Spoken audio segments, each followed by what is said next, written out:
fingers from the steak. I can feel that dollar in my hands right now.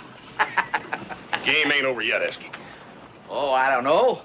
I kind of feel good enough about it to raise that bet, say, to $5. How does that hit you? Go ahead. Take it. All right. $5, yes. That's it. Clear up. Clear up.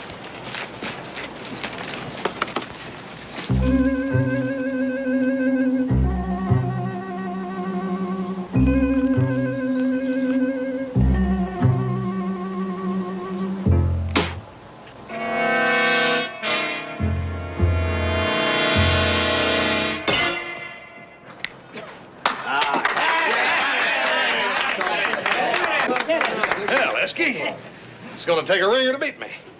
You don't want to make that 5-10, do you? Come on. You got yourself a bet.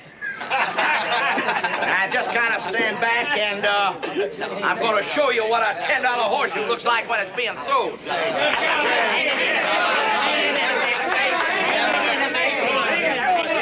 Hang in there, Mesky. Come on. Hang in there, Mesky. Hang in there, Mesky. All right, quiet now, boys. Keep it down. Don't make me nervous.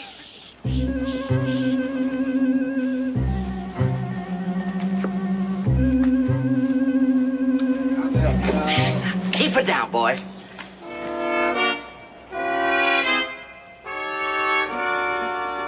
My true love is a blue-eyed daisy. Oh, ding-dong, doodle-lady day. If she don't marry me, I'll go crazy. Oh, ding-dong, doodle-lady day. Back my jet. Who is that? Oh, ding-dong, doodle-lady day. So many pretty girls, I can't count them. Oh, ding-dong, doodle-lady day. Oh, Got some voice, a lady. He's got a voice. Well, I'm going to take that voice and I'm going to cram it right down his dirty throat. Esky, wait a minute. My true love is a sunburnt daisy. Ho-de-ding-dong, doodle-lady-day. She won't work and I'm too lazy. Ho-de-ding-dong, doodle-lady-day. Ho-de-ding-dong, ho-de-ding-dong, ho-de-ding-dong, doodle-lady-day. Yeah, that's all I said here. Now let's go.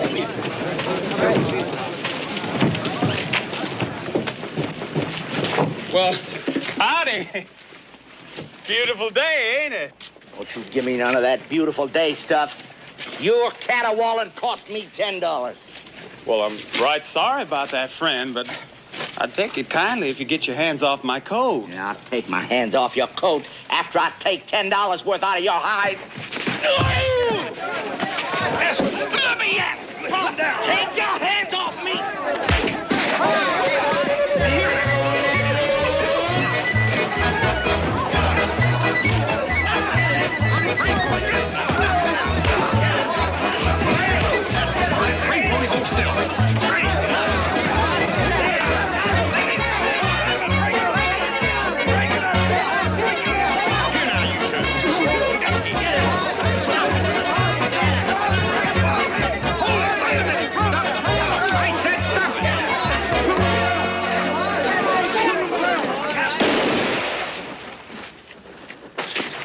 Now what's going on? I declare it's enough to drive a man out of his mind. I spend 50% of my time chasing illegal whiskey makers and 50% of my time arresting them that drinks it. Roy, we ain't had a drop. I don't care whether you had a drop or whether you didn't. You're still acting like you did. Now I got a place to cool you off. You come on down to that jail. But, Roy. Come on.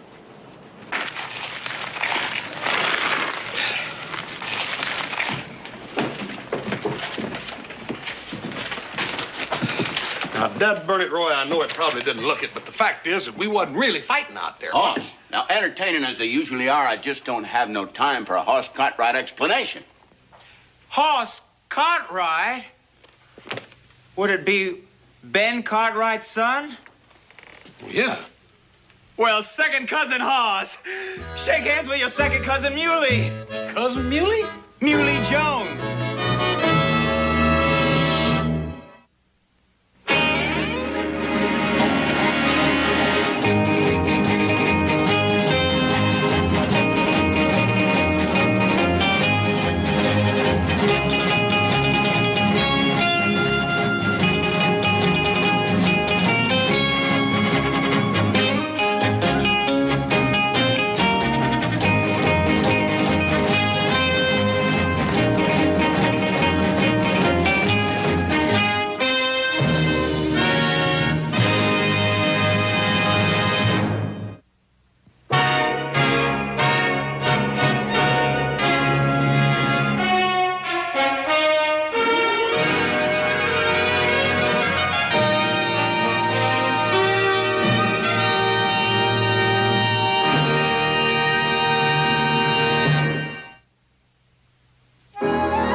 came from Wheatville, Missouri, just to see you. Hey, look. Now, wait a minute, you boy. You hear that?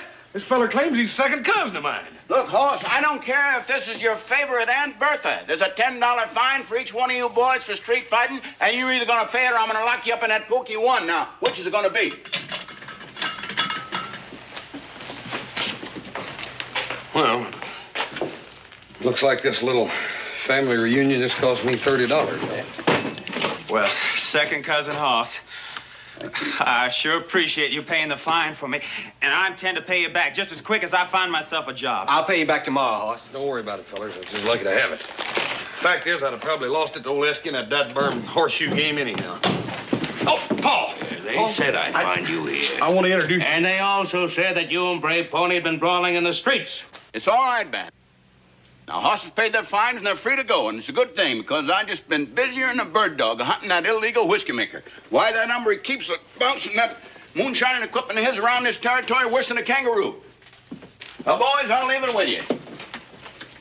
Now, Chief Whitebeard and I do everything in our power to make a good impression, and what happens? The very day the new Indian agent arrives in town from Washington, my son and the chief's son are caught fighting in public. Hoss was not to blame, Mr. I don't care who's to blame. Suppose he'd seen you two fighting in public. You know how much depends on this report he's going to be turning in. Now, the only reason your father and I have been successful in fighting this plan to relocate your people is because the Indian affairs in this area have been so good. Well, it's actually all my fault, I Cousin don't Ben. care whose fault it was. The only thing that matters to me is, what did you call me? Oh, Cousin Ben. I'm your Cousin Muley from Wheatville, Missouri. Cousin Muley? I don't know Cousin Muley. He just got here this morning, Paul. I got a letter of introduction.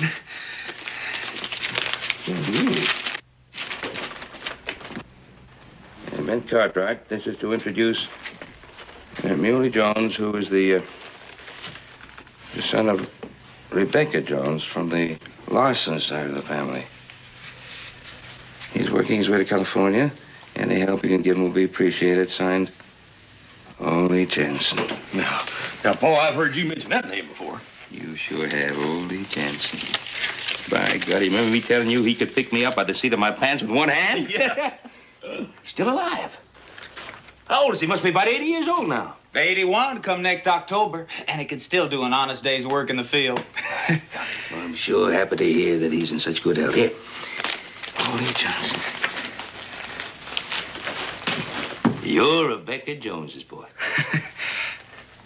Well, sure happy to meet you, Cousin Muley. Now, you're going to stay at the Ponderosa with us.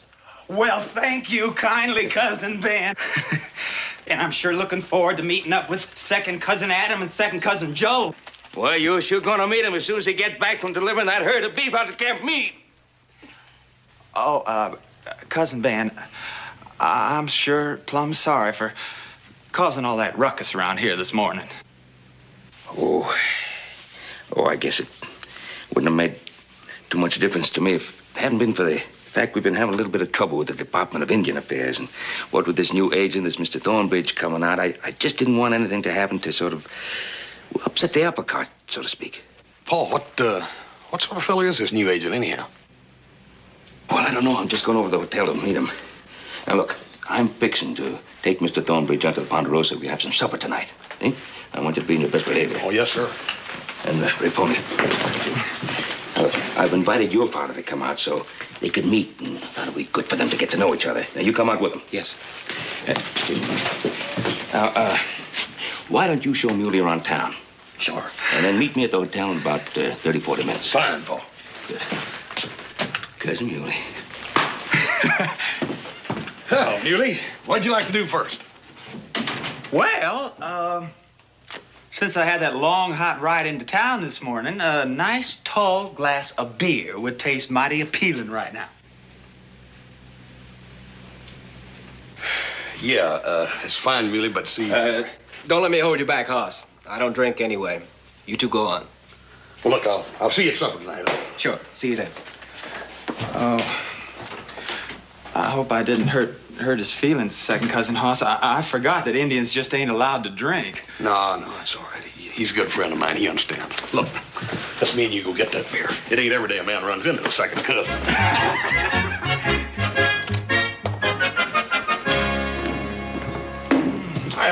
Samuel. A couple of beers, please, sir. Oh, now there. Esky, wait a minute. Esky, now calm down. Calm down. That burn it. Now, I want you to meet my cousin. This here's Muley Jones. Your cousin? Yep. Yeah, I figured whoever he was, you must have put him up to making me lose that game. I didn't put him up to nothing. Now, I want you to shake hands. If you will, I'll forget that $10 you owe me. Now, come on. Shake hands with that Shake guy. hands? Come on here now. Shake hands. Shake. There. You know, Hoss, I ought to make you give me that $10. I'd have won that game, sure. Yeah, I gave your $10 to Roy Coffey. By the way, where was you when he arrested us? Yeah, well, I was around there somewhere. Sure you was.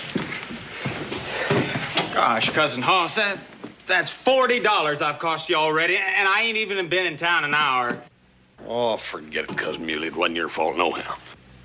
You gotta admit, Esky, it was pretty funny when that horseshoe went flying out over everybody's head. You should have seen the expression on old Esky's face. Well, the one he was wearing when I did see him wasn't so funny. Oh, I'd like to walk Esky don't appreciate a good singing voice when he hears it. And that's a gospel truth, cousin. I tell you, you got about the finest singing voice I ever heard. Well, gosh, thanks, Cousin Hoss. You know, there just ain't no joy in the world that compares to singing for me. There's just something about standing under a big blue sky filled with God's sunshine and gathering up a chest full of fresh, clean air and just letting go. Well, thunderation, man. Let go of one right now. Oh, no, Cousin Hoss. Well, you see, that's part of the reason I had to leave Missouri. Well, the folks back there, they just didn't seem to appreciate my singing. Well, that just goes to show you how much they know about singing in Missouri. You're in Nevada now, so just cut loose with one. Mm-hmm. Just let out. Well, all right. Beautiful dreamer, out on the sea, mermaids are chanting the wild Lorelei. Over the streamlet, vapors are born, waiting to fade at the bright coming morn.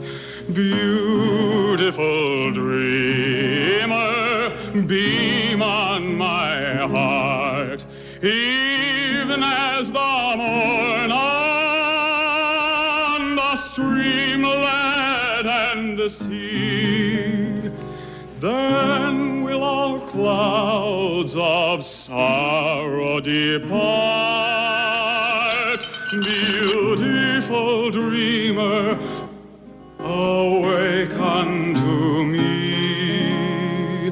Beautiful dreamer, awake unto me. Beautiful dreamer, wake unto me.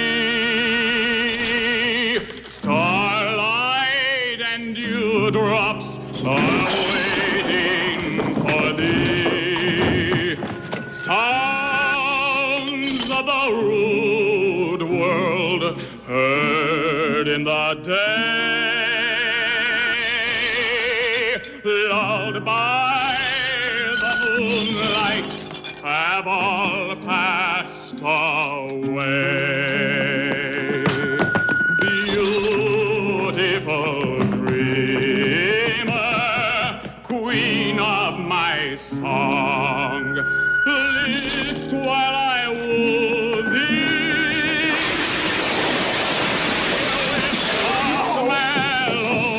What happened? What happened? It's Hoss and that cousin of his. They're wrecking my place. Somebody get Sheriff Coffey. Yeah. Sheriff Coffey! Of life's busy throng, beautiful dreamer, awake unto me. Beautiful dreamer, awake. Shut him up, Hoss. Shut him up. Me.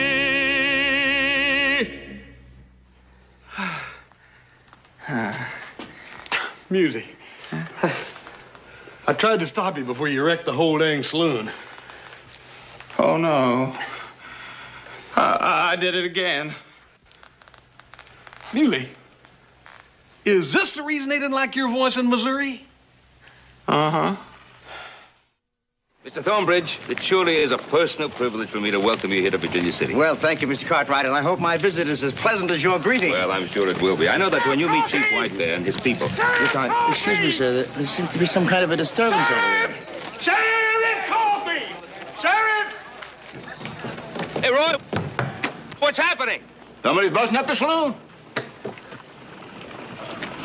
Oh, Mr. Thornbridge, this is highly unusual here for Virginia City. We never had Well, I wonder what causes it. Let's go take a look. Break it up here, I said! Did I say break it up? Oh. It's you three again, huh? Come on! Come on! Roy. Go on, you know the way. Roy. There, you go on, right down there. Come on.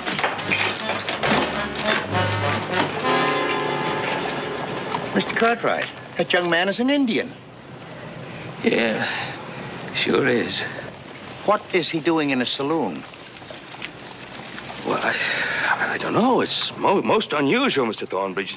Brave Pony's a fine, upstanding young man. He's... Brave Pony, the chief's son. Oh, this is going to look terrible in my report.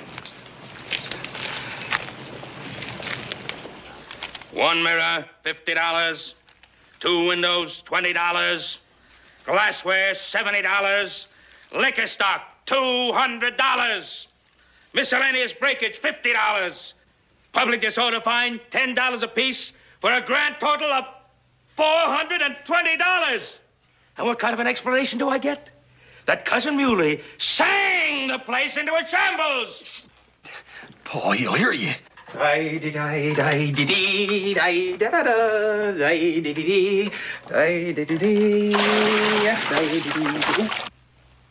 don't think for 1 minute that I'm going to accept this cock and bull story. Do you hear me? I hear you, Paul. Honest Pete, I do. Must be the guests arriving. I'll get it.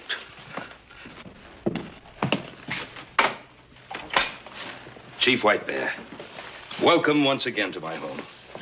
Ben Cartwright, I am honored to be your guest, my dear old friend. Thank you. Thank you. Brave Pony, good evening. Mr. Cartwright. Won't you please come in and sit with us? Now, go ho. Chief White Bear. Please sit down. Ollie.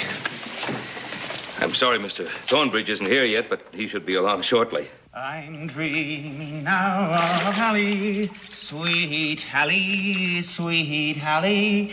I'm dreaming now of Hallie, and the thought of her is one that never dies. She's sleeping in the valley.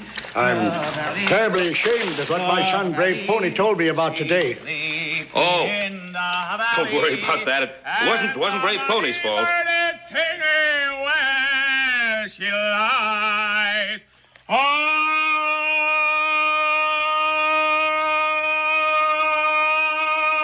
listen to the mockingbird. Oh, listen to the mockingbird. Would you care for some coffee? Oh, the mockingbird still. I said, would you care for a cup of coffee? Oh, yeah, thank you. Oh, listen to the mockingbird.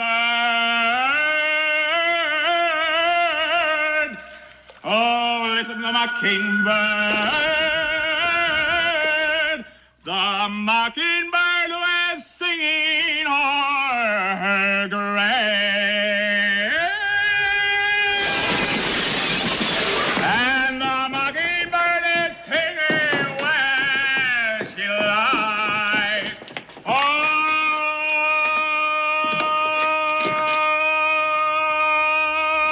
listen to the mockingbird. Did you see anything out there, White Bear?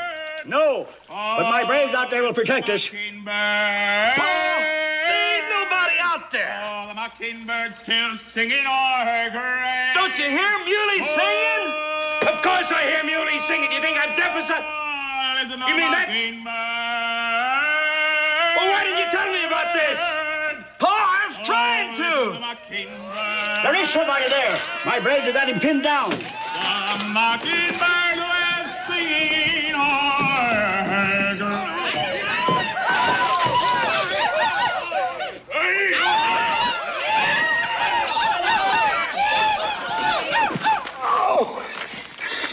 Mr. Cartwright, these savages have tried to kill me. I want to know the meaning of this outrage. Oh, Chief White Bear, this is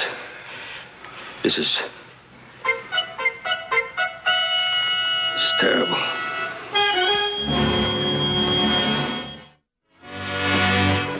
Aldrich, you must reconsider. You must stay for dinner. You must give us a chance to explain things. Mr. Cartwright, I am in no mood for either dinner or explanations. Your cousin Muley, indeed. Mr. Aldrich, your report is going to affect the lives of over 200 people. Now, before you jump to any hasty conclusions, there are many facts of which you must be made aware concerning the Indian situation here. That is precisely why I made this investigation trip, to gain first-hand knowledge and experience of the situation. And I certainly have done that today. Mr. Thornbridge. Mr. Cartwright, my report will be based on what I see and what I hear myself, not on any amount of talk or persuasion from you or from anyone else.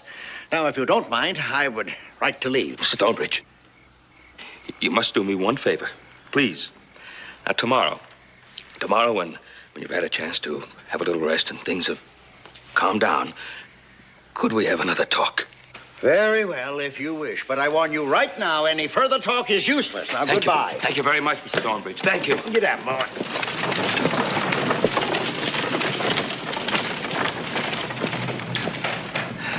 I'm sorry, White Bear. You will talk again tomorrow.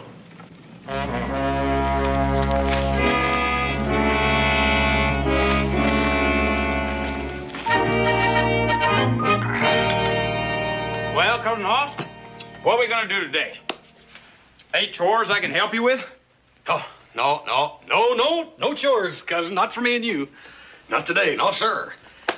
I've got a little surprise for you. A surprise? You bet. Well. You see, Paul went into town early this morning to talk to Mr. Thornbridge, an Indian agent. Yeah. He left here the other day and was all fired angry that he wouldn't even talk to nobody. And, well, Paul went in early this morning to explain to him. What, you mean explain how it was all my fault? Oh, no, cousin. You see, Paul just wanted Mr. Thornbridge to know that, well, that it wasn't all the Indians' fault. Now, of course, he didn't fault you none, neither. No, we know it ain't your fault. You was born with that voice. Of course, you ought to learn to be a little more careful with it around humans. Yeah. I sure appreciate you and your pa being so understanding. Yeah, well, we are. We understand, especially Paul. As a matter of fact, he left you a little gift. Yeah. A gift? Yep. But it ain't my birthday or nothing. Go ahead, old man.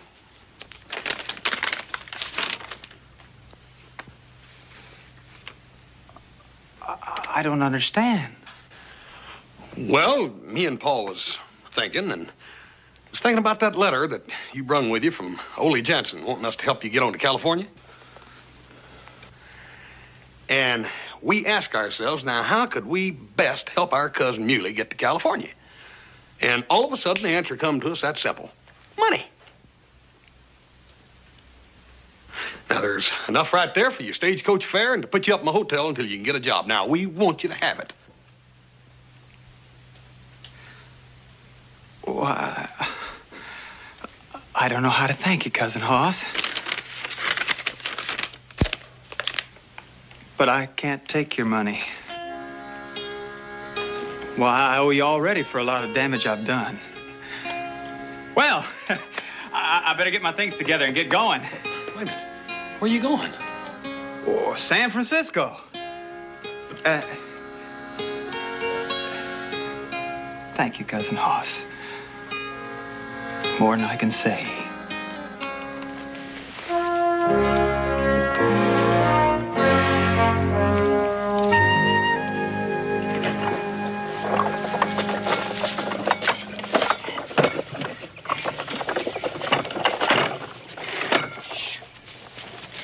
Like I said, Esky, this is the last of this here moonshining that I'm gonna do. Oh, now, come on, Uri. You ain't gonna let Sheriff Coffee scare you out like this. This is Indian land. He wouldn't look here. Well, I've got a family to think about, Esky. Sheriff Coffee couldn't find this little old still if it took him 100 years. That's easy for you to say. But it's been me that totes this still around these hills to keep ahead of him. Now, that's the deal we made, wasn't it, Uri? You make the whiskey and I sell it. I say, let's get out while the getting is good. I wasn't going to tell you this, Uri, until I actually got the money, but I made a deal. With Sam, the bartender, he's going to buy every drop of whiskey that we make at double the price. On account of Hoss, Cartwright, and his cousin Muley busting up all his... Like fun, you's gonna tell. You's gonna sell these jugs at double and pay me the regular. I know you, Esky. What? I swear, Uri, I don't know how you can look so clean and think so dirty. All right, so you know. Now, I gotta make this delivery. You get back there and get busy and make some more whiskey. No, I'm through. Right now. Double price or not. Now, hold on. This business is getting too risky. Well, that is the last time I team up with a yellow belly. Yellow belly. Now, hold on. Now, what are you doing there? Wait a minute. What are you doing? Ain't you forgot something, Esky? Well, forgot? Well, what are you talking about? Well, you haven't paid me for this last batch. I ain't? Well, I thought sure I did, Uri. Doggone. Now, of course, you know, boy, I'm a little hard-pressed for cash now. I've heard this all before, Esky, and my heart still ain't breaking. Let's just unload this wagon and wait a minute. Until you get some hard cash. I swear, you are the most nervous man I ever saw. Now, didn't I tell you about the deal with Sam? What's the matter? Don't you trust me? No. Hold on. Boss, sometimes, you make me so mad I could just spit.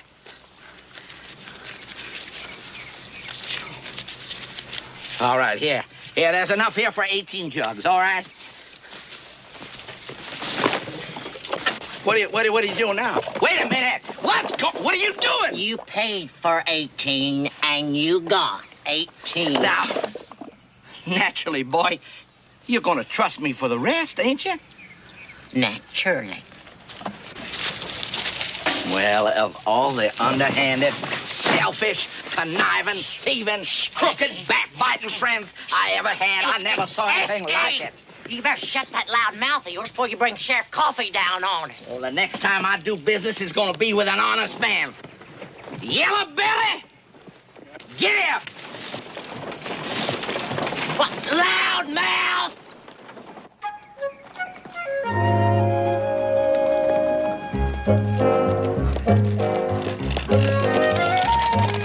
How much farther is it to their camp?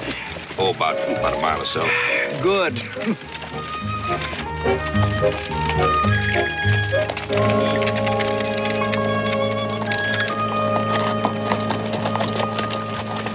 Oh, Mr. Thornbridge, where you heading? Well, Mr. Thornbridge has kindly agreed to have a friendly talk with the chief before he forms a final opinion, now that he knows why things happened the way they did. Well, good. I'm sure glad to hear that, Mr. Thornbridge. I try to be fair in all my decisions. Hoss, things go the way we planned? Well, not exactly, Paul. You see, Cousin Muley here decided not to take your gift after all. Not that I don't appreciate it, Cousin Ben. Oh, Muley, you mean you're not going to go to San Francisco? Paul, he's going, but... Mr. Cartwright, I would like to proceed to that meeting, if you don't mind. Oh, yeah, well, of course, Mr. Thornbridge. Everything's under control, Paul. Well, good. I sure hope so. Muley, I hope you have a very pleasant journey to San Francisco. Bye. Bye. Thanks again there, Cousin Ben. Cousin Hoss, you have the nicest family I ever see. Well, from now on, Muley, you're a part of it, and don't you forget it. Oh, golly. I feel so good right now. Do you know what I'm gonna do? Muley, wait a minute. Well, I reckon out here in the wide open spaces couldn't hurt nothing. Go ahead and cut loose.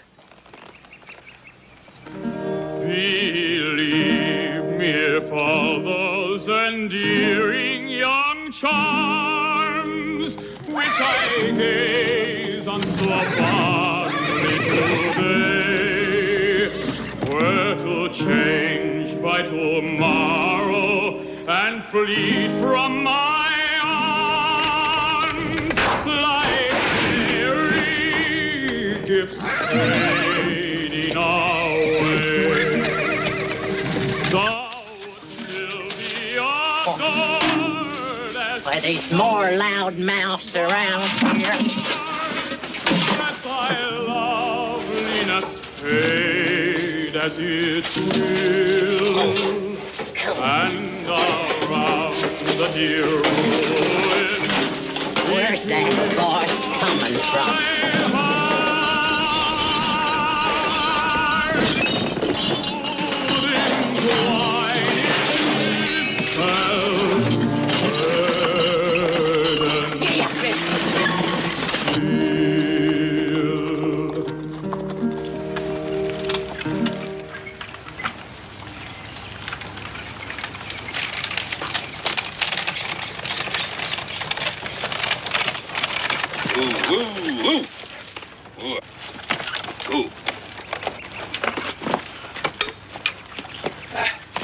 Chief White Bear?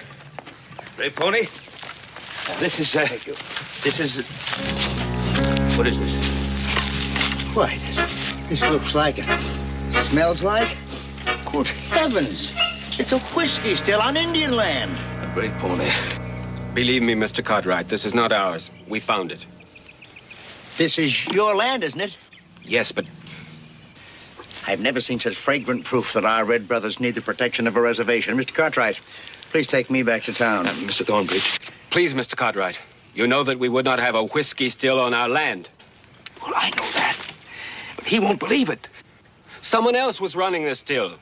But even we wouldn't have discovered it if the big noise hadn't broken it. The big noise? Muley Jones?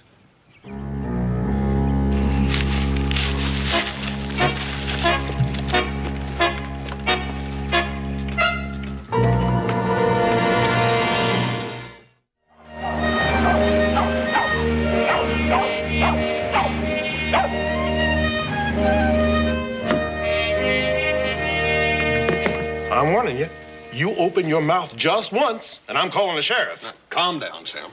Like I told you, Cousin Muley's on his way out of town right now. We're just passing a few minutes waiting for the stage. Then pass it with his mouth closed. Look at that, fruit jars, and I'm lucky to get those. Every housewife in town made me pay a fortune for them. Give me a whiskey. Give me a whiskey. Very funny. What's so funny about it? I just got to town and I'm thirsty. Look, stranger, the only thing I got to drink is beer. And I only got that because it comes in wooden kegs. I don't like beer, only whiskey. Then you better come on back later. I'm expecting a shipment any time now. For whiskey, I'll wait. Any time now. Already a shipment from San Francisco so soon? Never mind where I'm getting it from. You just see to it that your pa makes good for the damages in here so as I can pay for it. Hey, Cousin Hoss, there goes your pa now. Hey, what's he doing going up to the jail?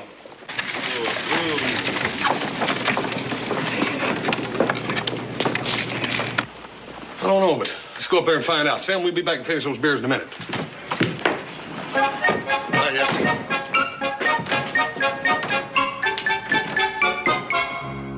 Right on Indian land, the smell of whiskey was overpowering. It's the most disgraceful thing I've ever seen. Well, now, how about that? Here I've been wearing myself thin just to chasing that whiskey still all over this territory. It never did occur to me to look on Indian land knowing Chief White Bear like I Oh, did. that's just the point, Roy.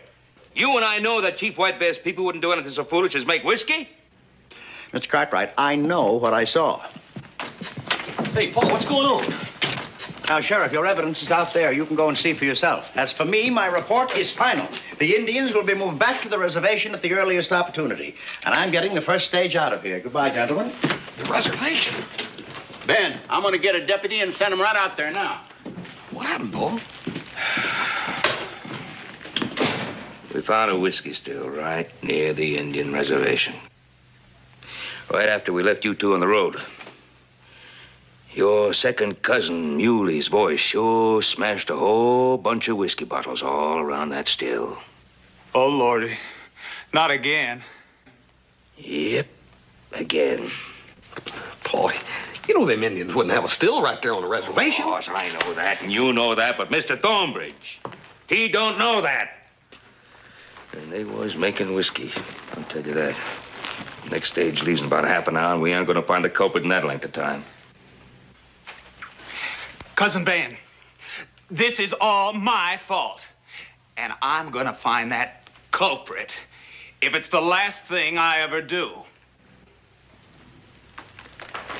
Cousin Muley,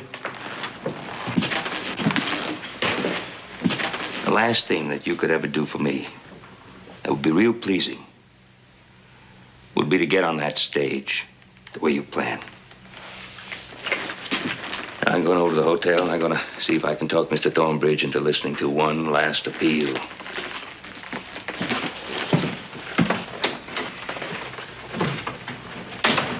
Cousin Hoss, I'm sorry. Oh, I know you are, Muley. That ain't gonna help Brave upon his tribe none, though. Look, why don't we go and finish that beer we started a while ago? Maybe we'll think of something, huh? Come on. Yeah. Hi, boys. Hey, Cousin Hoss. Does anything strike you peculiar about that fella? Esky? Everything about Esky strikes me as peculiar. Come on.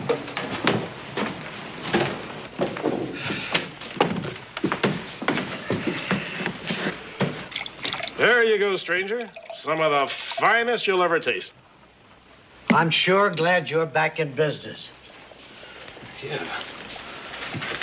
Glad to see you back in business, too, Sam. Where'd you get that? Shipment to come in from Carson City. Carson City, my. There ain't been no shipments in from Carson City on wheels in 2 weeks now. Where'd you get that? Now, Hoss, you ain't got no call to stick your nose in my business. Well, I'm sticking it in. Now, where'd you get that booze? I just sell the liquor. Ain't no concern of mine who makes it. If it come out of that still on that Indian property, it does. Now, you tell me where you got that booze, Sam. You can't force nothing out of me. There ain't no law says I gotta tell anybody where I get my whiskey. Now, you ought to know that, Hoss. That burn you, Sam. Muley, thanks to Sam, we got some thinking to do. Cousin Hoss, it better be fast thinking. That stage is due to take Mr. Thornbridge out of here in just about 10 minutes. I know it. Come on, Billy. Hi, Esty. Fine, fine.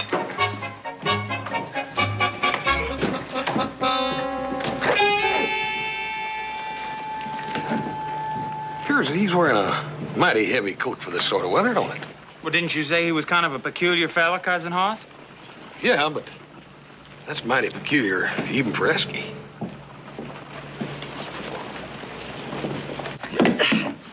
There we go. Thanks, Esky. But that's all you can bring in right now. What are you talking about? I got another load. I'll show you what I'm talking about. Come here. Look.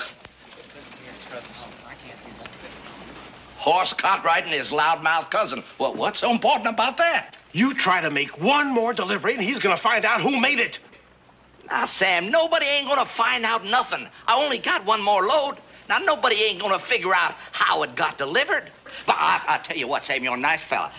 If it's gonna make you feel any better, I'll bring it in the back way this time, huh? No, Esky, no! Come back here! I don't want Esky!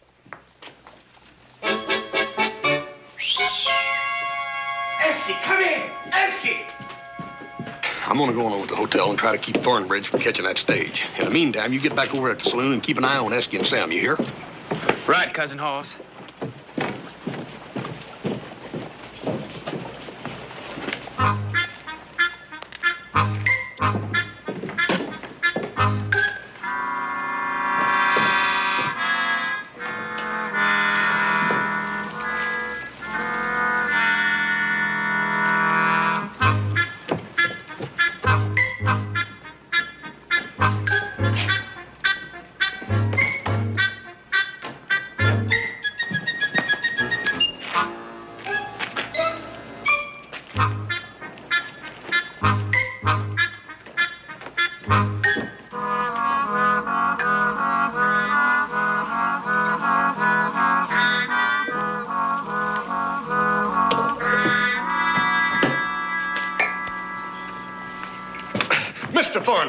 Mr. Thornbridge, I guarantee you, if you Mr. just give us a Cartwright, little... I have heard all the arguments in behalf of the Indians that I care to. Now, I respect your faith in White Bear and his people, but concrete evidence has given me the only conclusion that I can accept. Goodbye. Mr. Thornbridge, one more day's delay doesn't mean anything to you, but it could mean the peace and happiness of an entire Indian tribe.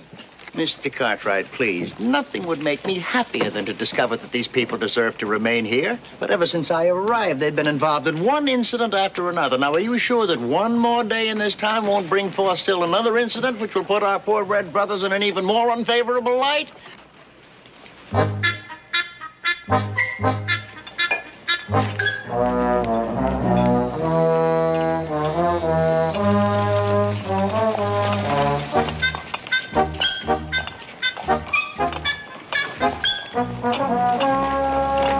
Stop!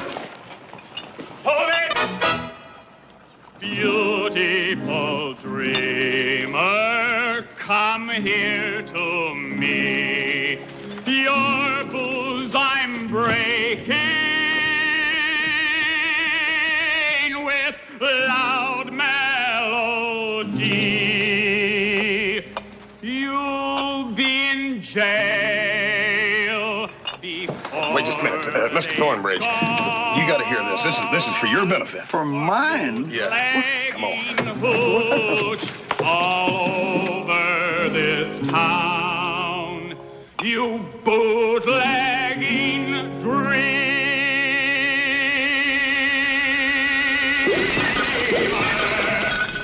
Now come on along.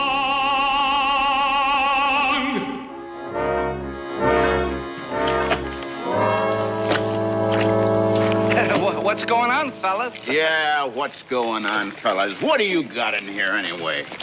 Well, how did those get in there? Well, Mr. Thornbridge, there's your proof. Proof? Well, that just shows the man was carrying whiskey. What does that got to do with Indians? All right, now, come on, you tell him, Esky. You tell him, or so help me. That's right, Ben. Now, look, mister. You've caused enough trouble in this town already. And if you don't tell us where you got that whiskey, I'm going to find ways to keep you locked up in that jail for the next 10 years. All right, but it ain't my fault. It's all that Uri's doing. Him and his still on that Indian land, saying we was going to make us a fortune. Well, Mr. Thornbridge? Well, Mr. Cartwright.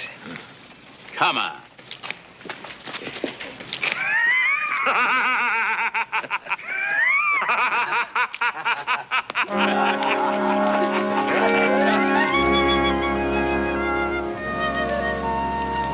I assure you my report will be most eloquent on behalf of Chief White Bear and his people.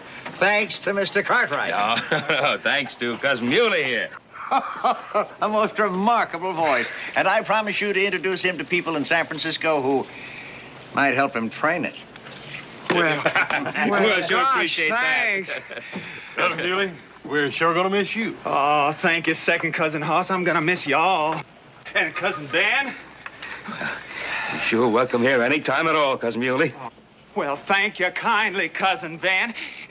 If I ever get my voice trained, I just might take you up on that. Well, you sure should. And I want you to know, I intend to pay you back every cent for everything I broke. Oh, that ain't necessary. I'm gonna send you $2 every month till it's all paid for. Well, if you feel like it, sure. Bye. Bye. Bye, Cousin Muley. Have a good trip. Take it easy, Muley.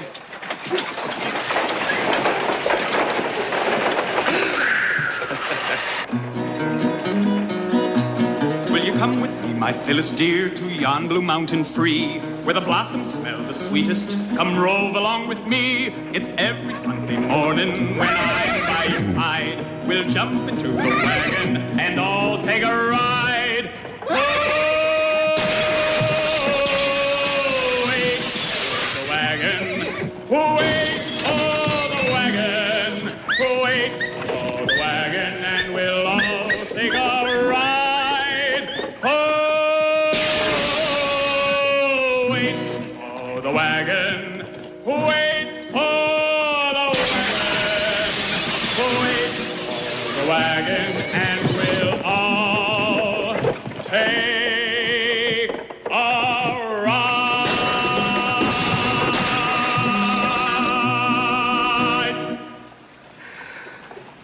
You know, Paul, the way I got it figured, that at $2 a month, he ought to be breaking even in about 150 years. If he gets out of town quick enough.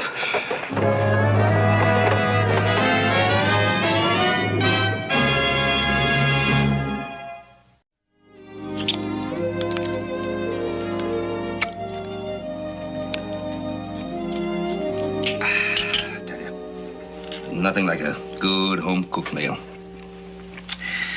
That chuck wagon chow at a roundup isn't too bad for the first couple of days, but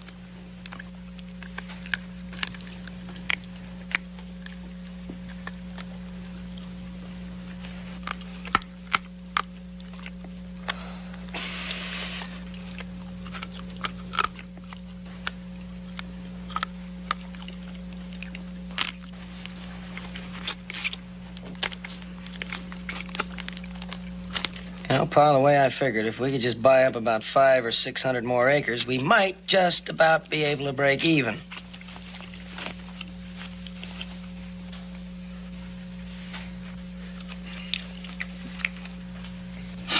House's appetite's an old joke around here, Will. It sure is. Fact is that my little brother down here is just jealous of my gastronomic appreciation. All right, boys, we got a lot of work yet to do, so let's get back to it. Are the horses ready? Saddle them all myself, Paul. Oh, that's why you ate so much.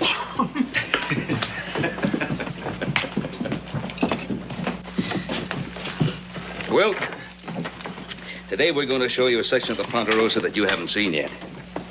There's some pretty exciting plans for it, too. I want you to tell me what you think about them. You mind if I stay home, Ben? So, aren't you feeling well? I guess I'm just a little tired after the roundup. I keep forgetting you're not used to the ranch work. Sure, you stay home. That'll give you a little extra time to, think about our conversation. I have thought about it. I know that you've been wandering around a lot since your father died. Wandering has its exciting aspects, I know that. But, well, the Ponderosa can be a pretty exciting place, too. If you let it. It isn't always easy for a man to change his ways, Ben. No, you're right. Sure. Well, you take your time and think about that conversation. I promise you that. We'll probably be back after dark. Maybe I'll find an answer by then.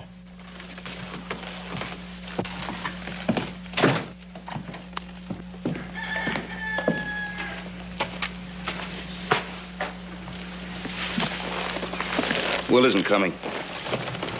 What's bothering him anyhow, Paul? It's a difficult adjustment for him to make. Don't forget, he's been on his own ever since my brother died. He's still a Cartwright. Why doesn't he just relax? Anything we can do about it? Yeah. Go about our own business and leave him to his.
Oh, Cochise.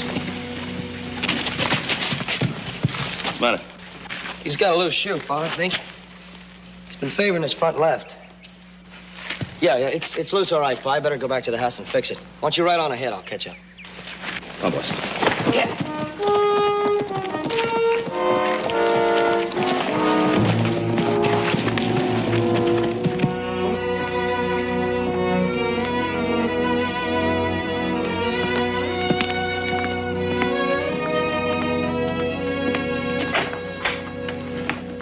What are you doing back so soon? Told my pa I had a loose shoe on the horse. I really wanted to come back and talk to you. What about? I don't know. I was just wondering if there was anything about any one of us that was bothering you. Look, Will, I can't understand why it's taking you so long to make up your mind whether you want to stay on here. Joe, will you stop pushing? Joe, it's not you. It's not any of you.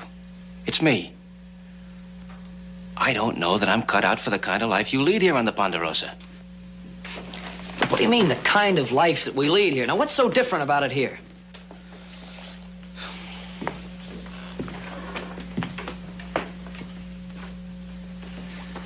Look, Joe, having the Cartwright name doesn't make me the kind of Cartwright you are. I've wandered all over the world, and I've done a little bit of everything a man can do. And trying to settle down in one place, nice as it is, might just not be possible for me anymore. Look, I don't care what kind of troubles you've had in the past. And whether you're going to have more troubles in the future, that doesn't make any difference either. No matter what it is, your troubles are our troubles. Will, we're family here. That's what I want you to understand. Look, I'll level with you. It means an awful lot to my pa whether you stay here or not. That's why I want you to make up your mind. The longer you wait, the more it's going to hurt him. All right, I'll stop pushing you. You think about it. I better get going. I can't fool him about that horse too long. Joe, you've just helped me make up my mind. See you tonight.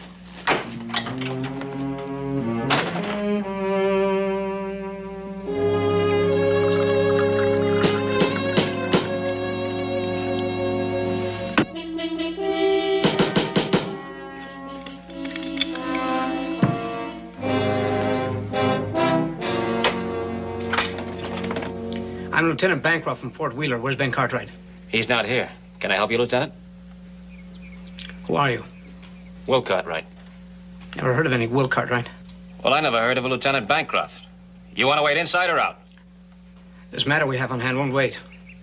Door's open. Make up your mind. I'm leaving anyway. Cartwright, walk those horses dry. Wagner, bring them in. Put them over there.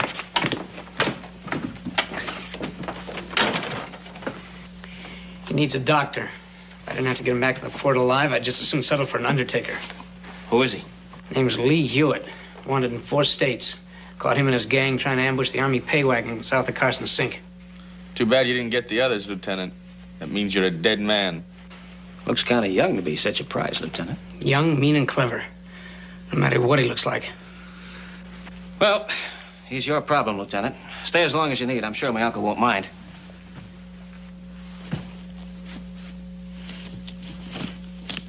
You seem pretty anxious to ride away from here. Where are you going? I want an answer. Look, my eager young friend. Now, you've only got my word for it that I'm a Cartwright. And all that tells me that you're a cavalry officer is that uniform. Go on. Ben's my uncle. And I got 3 cousins. Their names are Adam, Huss, and Little Joe. We'll call it a draw. On your way, stop by in town and send back a doctor. I'll appreciate it. Well, since you put it that way, I guess I can find the time. Now, where can I clean up? You'll find everything you need upstairs.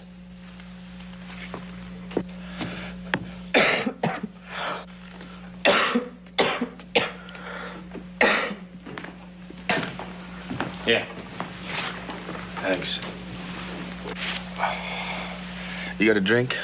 It'll make that wound bleed more. I got plenty left. Okay.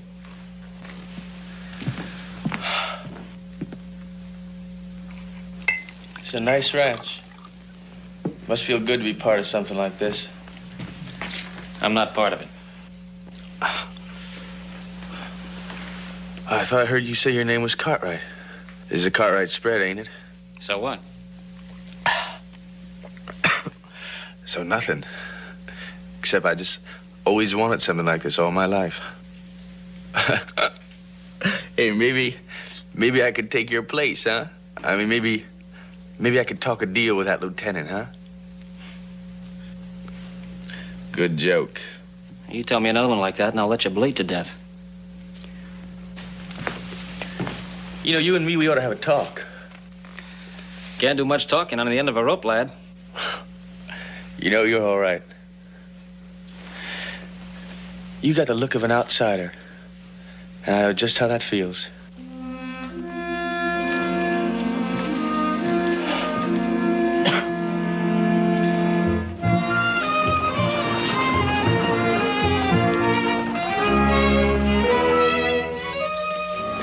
I've heard Ben talk about you several times, young fella. Mighty glad to meet you at last. Thank you, Doc. Ben says you might be staying with us permanently. Haven't seen him so happy about anything in a long while. Maybe when we meet next time, we can have a nice, friendly chat. If I was staying. No. Sorry to hear that, young fella.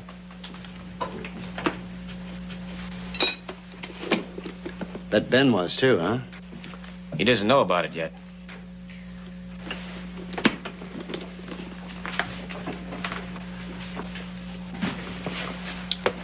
Didn't mean to pry.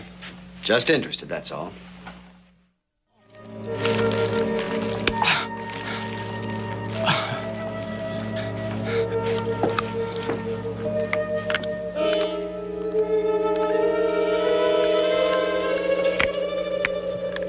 Wagner, you're going to do that, do it outside.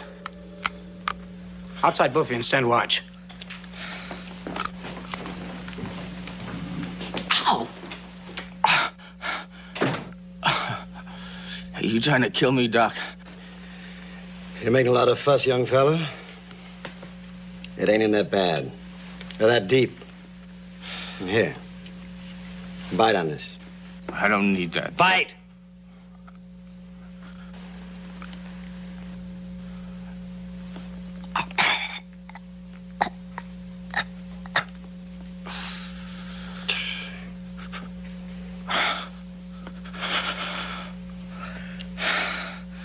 You gonna tell me how lucky I am? No. Thanks. Doc, if you're still here when my uncle gets back, tell him I made up my mind. He'll understand.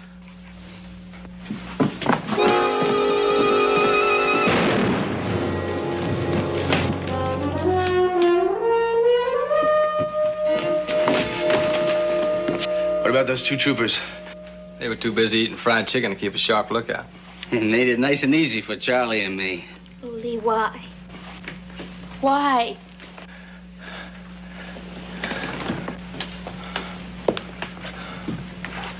It took you long enough to get here. Yeah, I know. I lost your trail a couple of times. She tried to make another break for it. When are we going to get rid of her? She's nothing but trouble. I'll decide what to do with my own wife. Oh, yeah, Mr. Cartwright. This is my wife, Emma.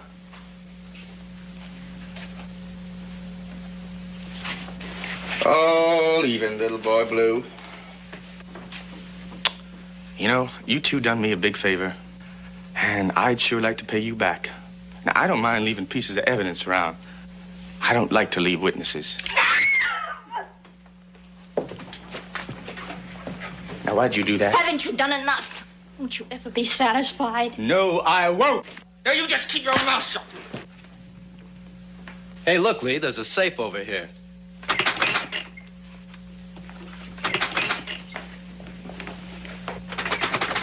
Hey, wait a minute. When that lieutenant came in, he asked for Ben Cartwright. Now, if he's top man around here, he'd have a combination. So all we have to just do is sit here and wait for him. Yeah, and won't he be surprised to have an ambush at his own ranch house? Let you take Charlie and get little boy Blue over there and get rid of him and them troopers outside and hide the horses.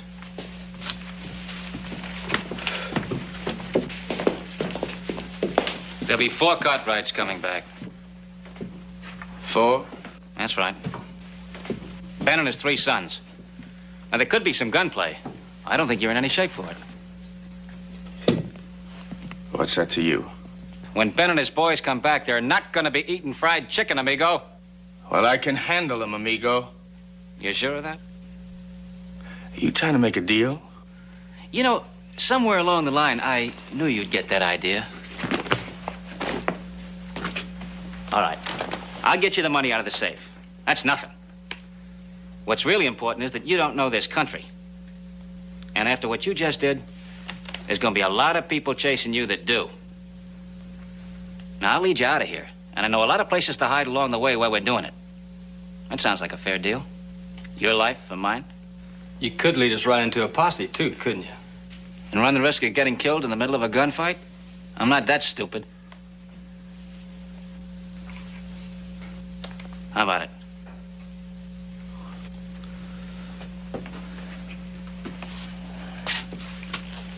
I don't know. All right. Stay here. Fight it out with the Cartwrights for a few measly hundred I can hand you. What about him? Well, you'll need him to watch that wound for a few days. After that, you won't need him anymore. You know something? I think that you and I could get along real well together. Why not? You and me, we're the same. Both of us outsiders. Am I wrong about that? No, you're not wrong about that. I'd rather ride alone than be tied to a spread, no matter how good it looks from the inside. And this one looks pretty good.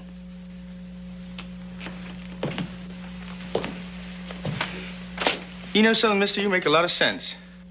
Maybe you can be some help after all, even though your name is Cartwright. No, it isn't. Now it's just thieving traitor.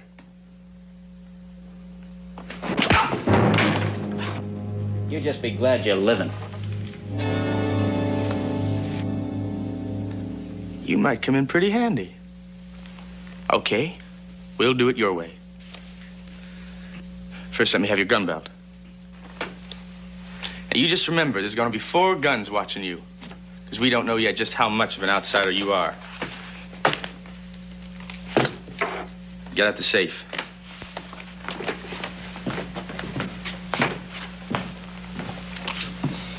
You really think he can help us?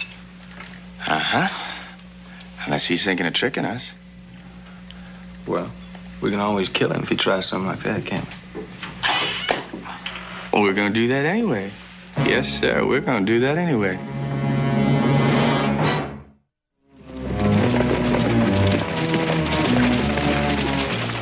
No light, Paul. I'll go light a lamp. Looks like Will went to bed early. Well, he said he was pretty tired from the roundup. Why'd you put the horses up? Yeah.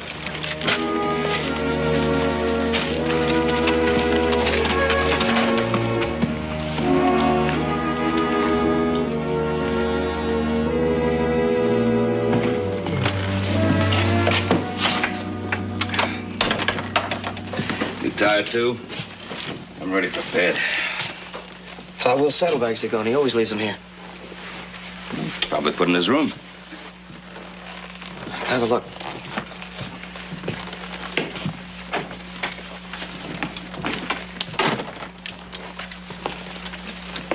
Will's not in his bed. Probably went for a ride, maybe went to town. I don't think so. Look, Pa, I lied to you today when I told you there was something wrong with my horse. I just used that as an excuse to come back and talk to Will. Huh? Look, I know how much it meant to you to have Will stay here with us.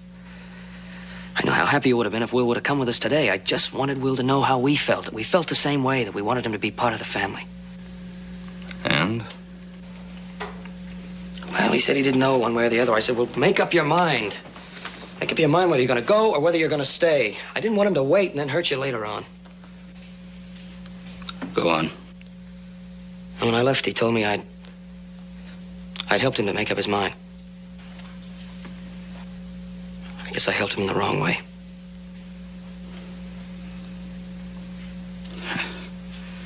I just can't believe that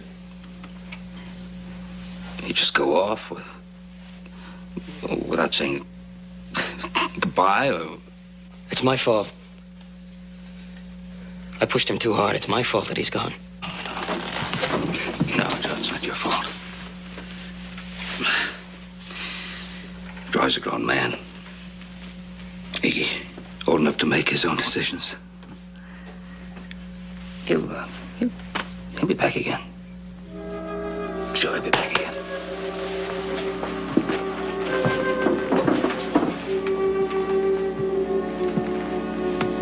I hope so, Pa.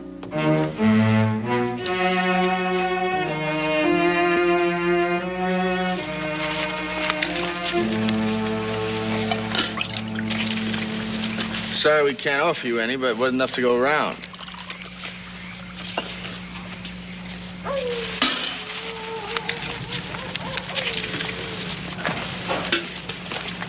Some coffee? No? Now? Now.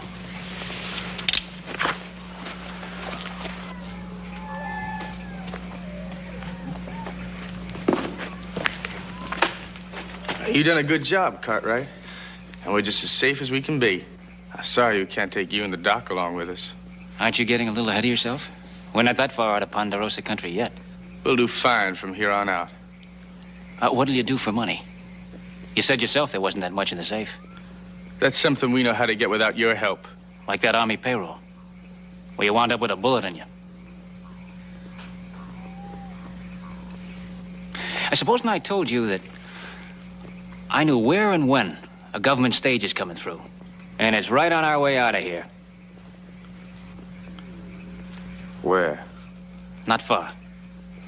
It'll have twice as much gold on it as you've ever seen. Now, wouldn't you like to leave here with those saddlebags full instead of a few $100s? I don't trust him. You shut up. How much gold? You won't know that till you open the strong box. But I'll tell you this, if you kill me now, you'll never know. That's right. When's it coming through? I'll let you know when. In the meantime, you'll be perfectly safe here till it's time to ride. But we get rid of him now. Okay, kill the doc. But if that wound busts open, don't ask me to fix it for you. You trying to tell me what to do? That's right. Look, I know you get a kick out of killing us, but, what'd you think about it? What buys more? 2 dead men? Or what's gonna be on that stage? Okay. But you just better be right. Because you're only gonna have one chance to prove it. That's all I ask. You sure must like living, Cartwright. Buying time the way you do. You're lucky I'm so greedy. You just leave him be for now.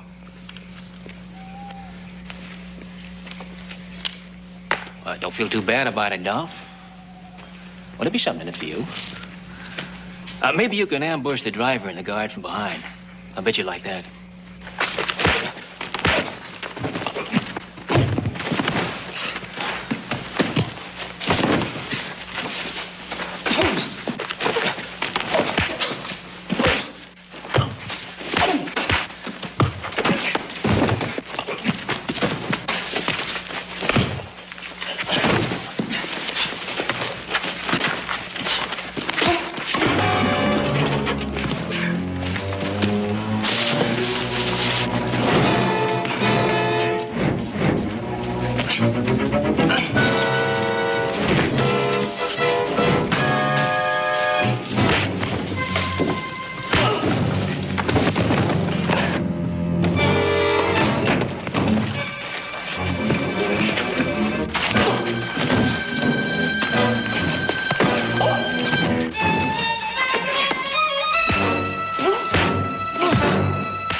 That's enough. I said that's enough. Enough! You know, I'm starting to like you all over again, Cartwright. You handle yourself pretty good.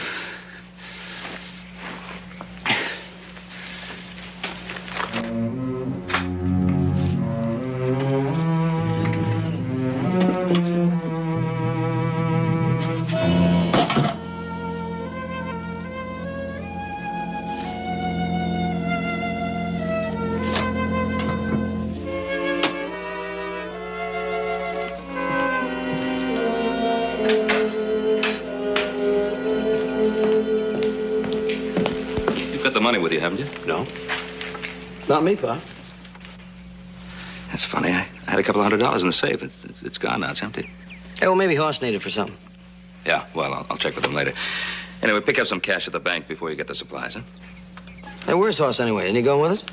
No, he's back at the barn there chopping down some dead trees before they get blown down. I'll see you later. Come!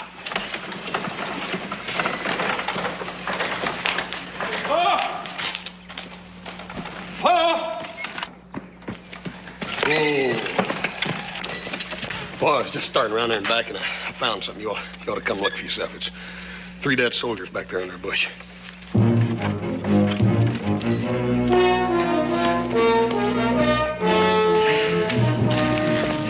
Looks like the lieutenant was shot and the other 2 stabbed.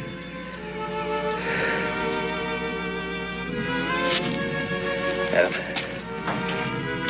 fetch Sheriff Coffee out here. Oh, you don't suppose we'll, too?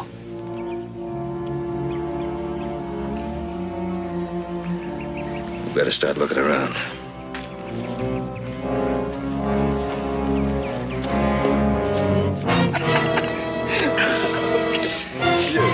Come on, come here. Oh, that's bad.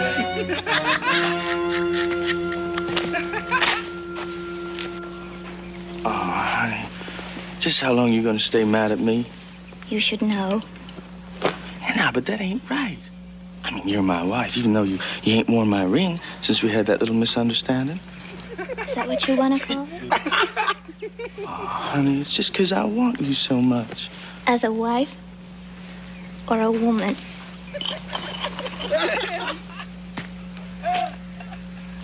Keep your eyes off me and listen. I'm not Thorne. I'm not interested. I'm sorry I had to hit you so hard, Doc. I said I don't want to talk to you, you filthy traitor. Listen, I had to do everything I could to convince Lee that I was on his side. It was the only way I could think of getting him away from the ranch, saving Ben and the others from an ambush and keeping you and me alive.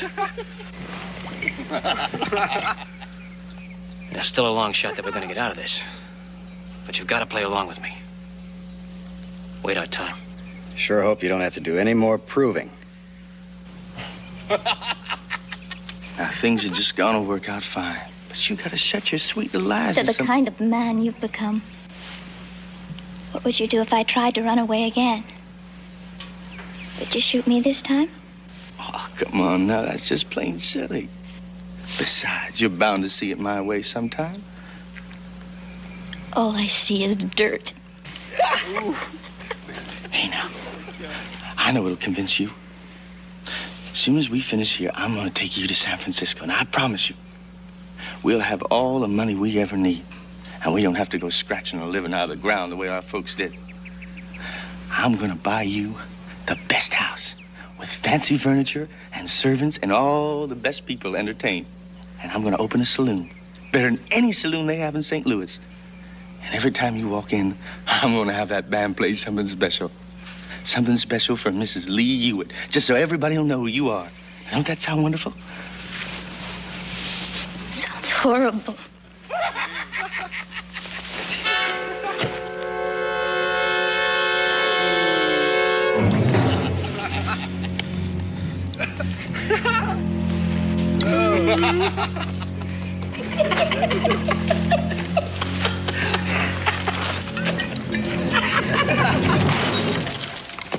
Hey! Fred, you and Ernie best get back to town and get some men together for a posse. Ben, are you sure you ain't got no idea what happened? Roy, I tell you, I don't know. Maybe whoever it was that robbed the safe was surprised by Lieutenant Barr and his men. I don't know. Wait a minute. Where was Will when all this happened? He wasn't here. Well, I saw Will and the doc riding out toward the Ponderosa yesterday. Roy, did you see the doc this morning? No, I didn't. I bet you they got caught up in this somehow. Well, let's start looking.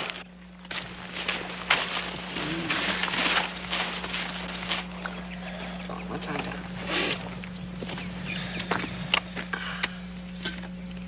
Here, have a drink. Fair ladies. Well, ladies, now let's see what I got here.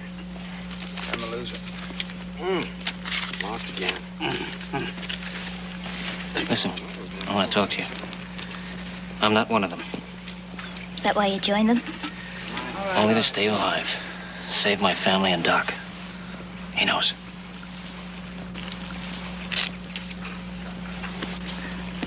I'm stalling for all the time I can get. Give the posse a chance to close in. I don't care. It's all over for Lee and me anyhow.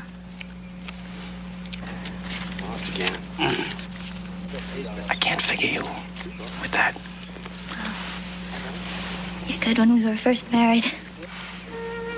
What changed him? Hatred.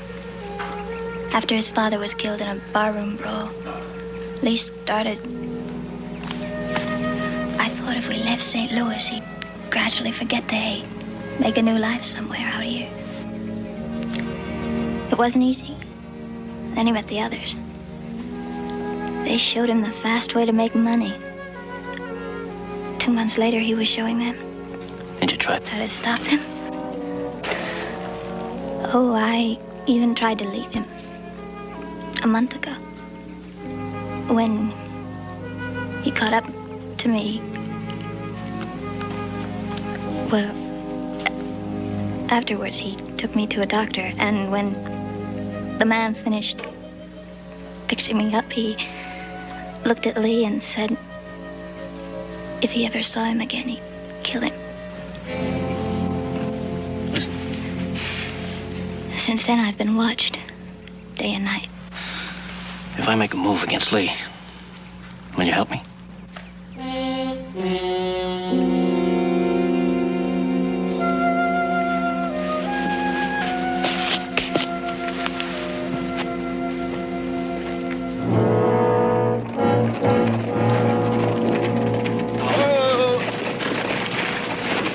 I believe we split up here, we'd cover a lot more territory.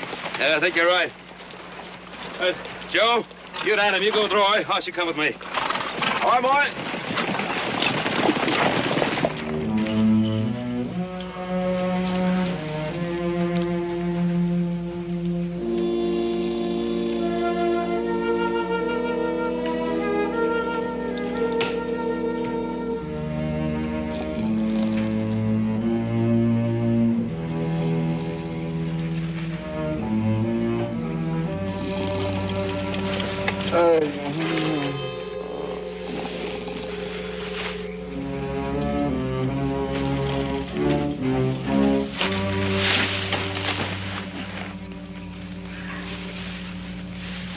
I want you to ride out of here to Virginia City.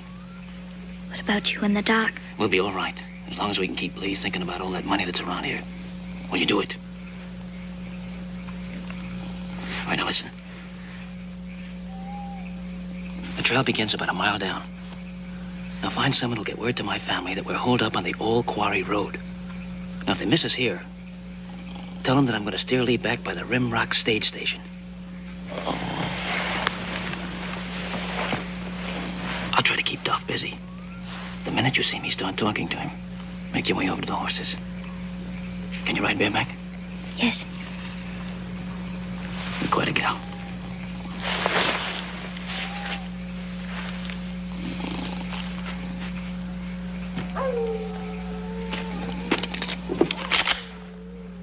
What do you think you're doing? Dolph, if I'd have known you packed such a good right hand, I'd have never tangled with you. Get back over there with the others. Listen, we got a long way to ride together. No sense staying at each other's throats, is there? Let's forget it. You must be kidding. Now get back over there with the others like I...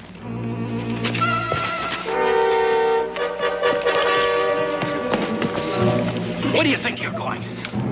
Get Lee! I'm sorry, the horse. We'll think of something. What else can we do? I don't know yet, but struggle. She was trying to run away again. You're giving me an awful lot of trouble, Emma. Maybe you just ain't worth it. Then let me go. What, so you can tell him where we are? Oh, I used to love you a lot, Emma. And I thought you loved me. Now I just can't trust you. Not at all. Step away from her, Cartwright. You're insane.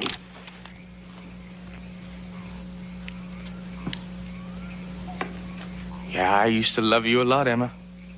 But you just don't listen anymore. And that can't be, honey. That just can't be.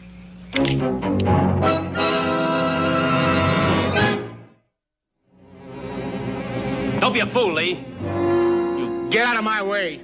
You want to let a posse know exactly where we are? They're miles from here. You sure? You want to ruin everything?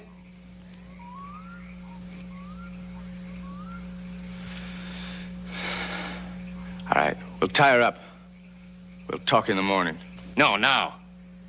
3 hours from here is the Rimrock State Station. Well, why didn't you tell me that before? I said I'd let you know when I was ready.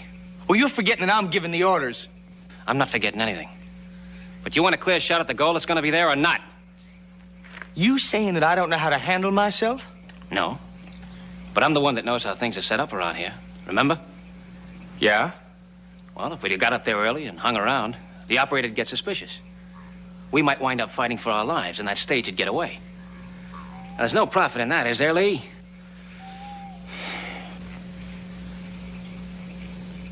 Maybe you're right. Now, if we leave now, we'll get there by morning. And that's when the stage is due. Okay. But I want you up in front, because I'm going to be watching you. All right. It appears like this is the last stop, all right. It ain't been long, neither. Roy, come here.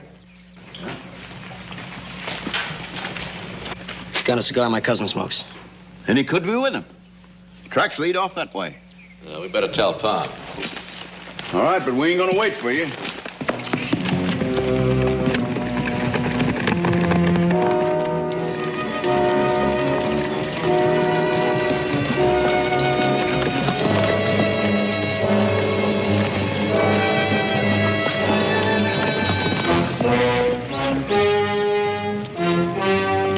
Sure he knows where he's going? It's an open grave if you don't.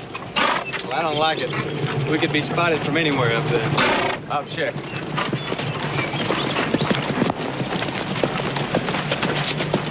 Where are you leading us? This ain't a trail. We're making our own. It's harder for the posse and shorter to the station. Relax, boy. It's my life, too, remember?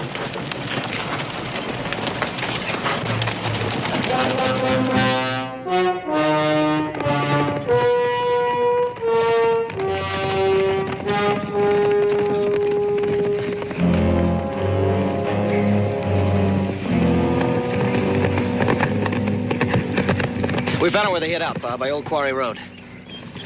What else? Looks like Will's with them. We figured you ought to be along. Now, what about the sheriff? They went on ahead. The tracks were heading for the Rimrock area.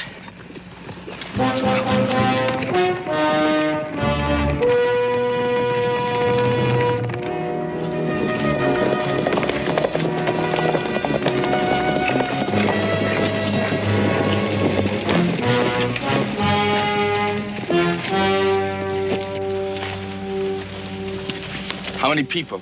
Just the man and his wife. All right, let's go easy. Fletch, you take the horses around back.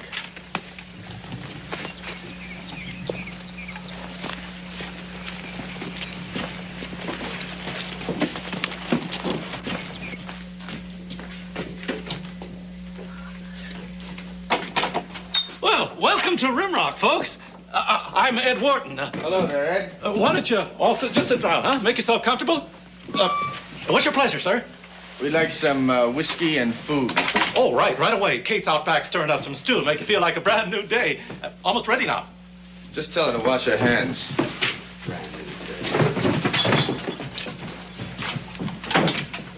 you are.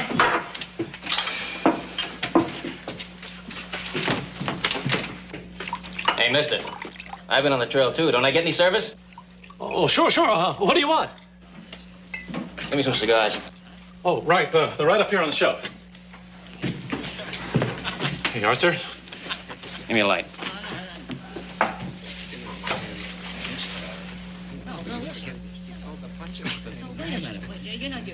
Get the sheriff. These men are wanted for murder.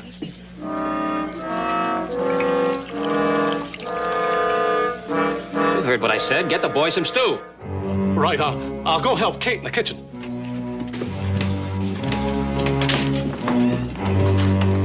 Cigars, gentlemen? Yeah. Here, have a cigar. Thanks. I believe in Kate. That young fella needs help. What are you gonna do? Gonna get some. Now, you keep him busy eating and drinking. Right. Ed, be careful.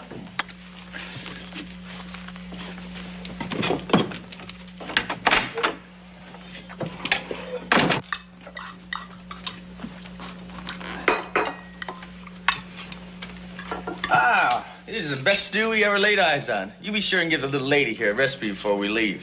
Glad to.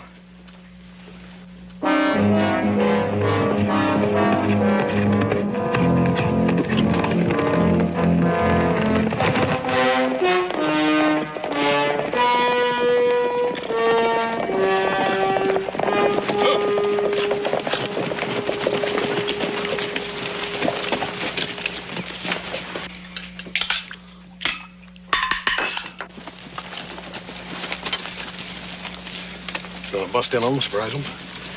I can't do that, not with two women in there. I wonder if we can bluff them out.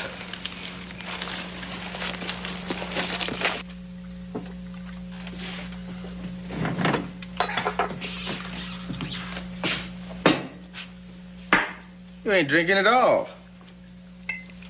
Well, somebody's got to stay sober.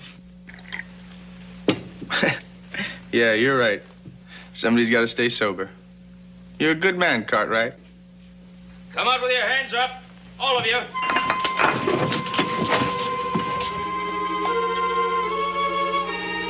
Who's that? I don't know. I can't see him. Sounds like my uncle, Ben Cartwright.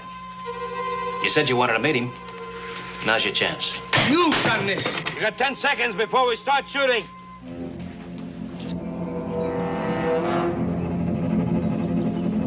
Make up your mind. Ben usually means what he says. You better get on out there with your hands up. That way you've got some kind of a chance. After what we done to them troopers? One more ain't gonna make any difference.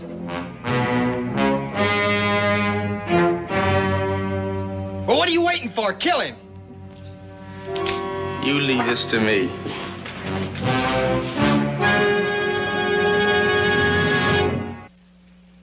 We got a second posse on its way. And I promise you the sheriff won't give you this much of a chance. You got 4 seconds to come out now. 2 seconds.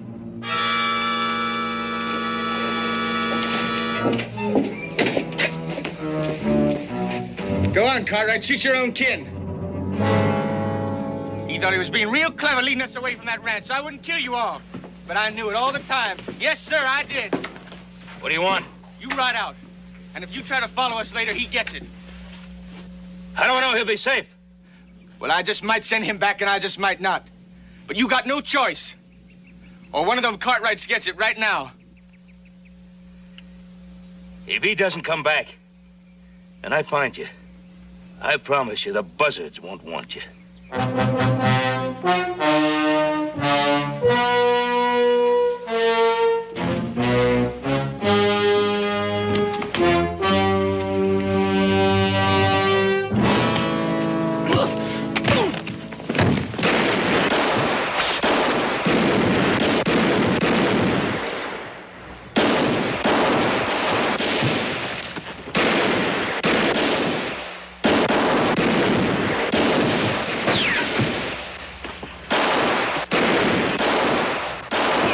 When I give you the word, start throwing some shots at the roof. What for?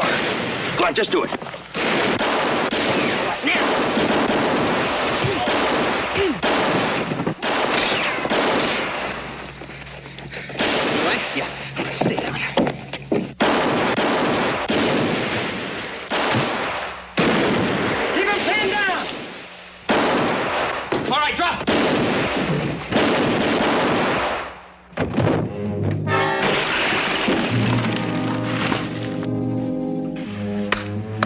Cooking's not the only thing I can do, young man.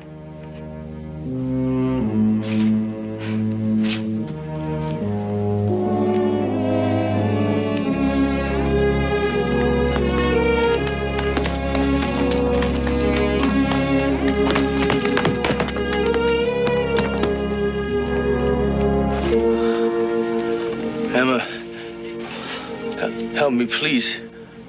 Help me, Emma.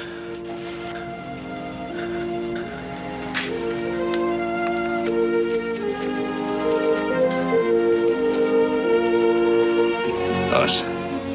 Joe, put him on a horse.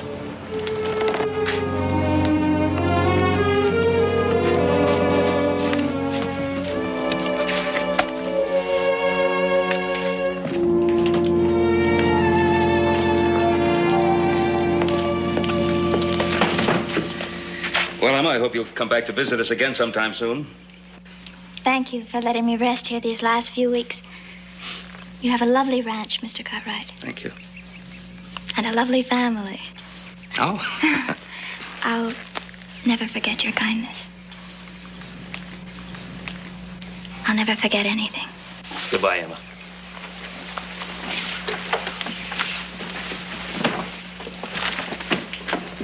Bye.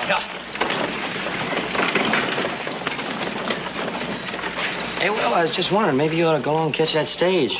There'll be another one through here for the next couple of days. Push, push, push. Hey, you know, boy, he's got the right name. He's liable to turn into a pretty good Cartwright after all, reckon? Well, I don't know. You never know.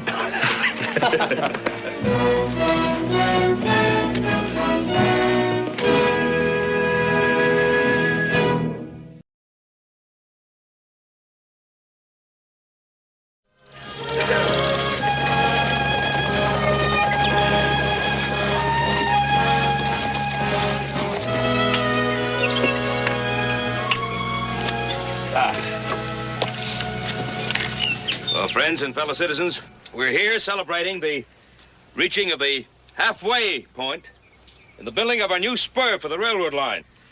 I don't have to tell you how important this new transportation link is to us in terms of the shipping of our timber and ore and cattle. Now, Mr. Tyndall, head of our Merchants Committee, has a few words to say. Thank you, Ben. In commemoration of this great achievement, I'm asking Na Shan, the foreman of our construction crew, to drive in this silver spike.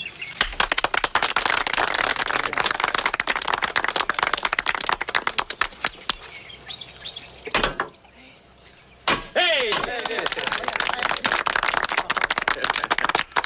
And now, I'd like to thank Wansai, head of the Failing Foy Tong, for his work in completing the job on schedule up to this point. It has been good to work for men of honor who treat my brothers well. So long as this continues, you need not fear that laziness or sloth will overcome us. The work will be completed on schedule. Thank you.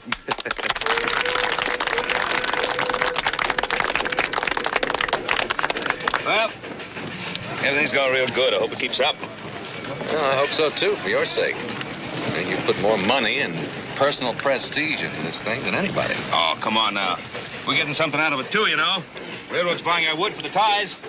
It's just a drop in the bucket compared to how much money you got in this thing, Pa. Let's hope nothing goes wrong.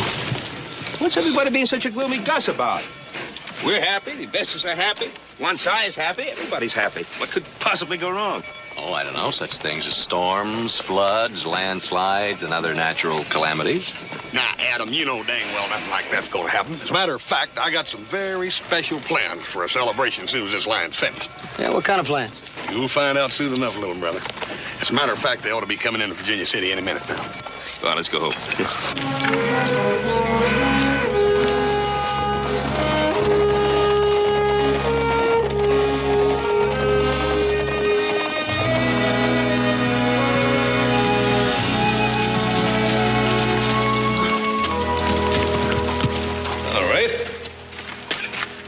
Not one of the Spoggers on the Ponderosa route.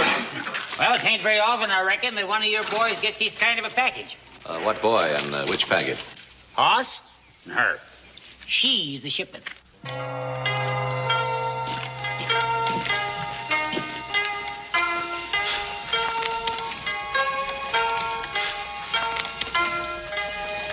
Is this a surprise you were expecting?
There's got to be some sort of mistake. I sent for fireworks.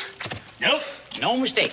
It says right here on the tag, to Mr. Hoss Cartwright, Esquire, Ponderosa Ranch, near Virginia City, territory of Nevada, United States of America. But I ordered fireworks. From the Yippee Trading Company, Canton, China. Here's the bill of lading. One wife to be delivered in good condition. Wife? Wife? I don't even know her. Name is Ty Lee. Here's her passport. And you can hand over $37.92. That's the excess baggage charges. I ordered fireworks, right? Paul, it was like this. See, I seen this advertisement in the San Francisco Argonaut, and it said for $10 I could get this world's greatest display of fireworks from this Yippee Trading Company in Canton, China, so I ordered it. So we could celebrate when the spur line was finished, and they got all mixed up, and they sent me this. You insufferable stuffed artichoke. If you think you dislike having me here more than I dislike being here, you are grossly mistaken. It talks. It talks English. Why not? If you can, anyone can. I shall use every word at my disposal to express my contempt for wife trading. Wife trading? Now, see, Paul, that proves it's a mistake. Look, Rafe, just mark it wrong address and send back to sender. And just put it back on the wagon. Oh, no, you don't. At least not in this wagon. Hoss, maybe you'd better accept the shipment temporarily until we can talk to the authorities. Well, if it's real temporary. You dare be supercilious to me. I ain't super nothing. But I ordered no wife, neither. Sign here. That'll be $37.92 cash. I ordered fireworks. Rafe. Did you say $37.92? Right.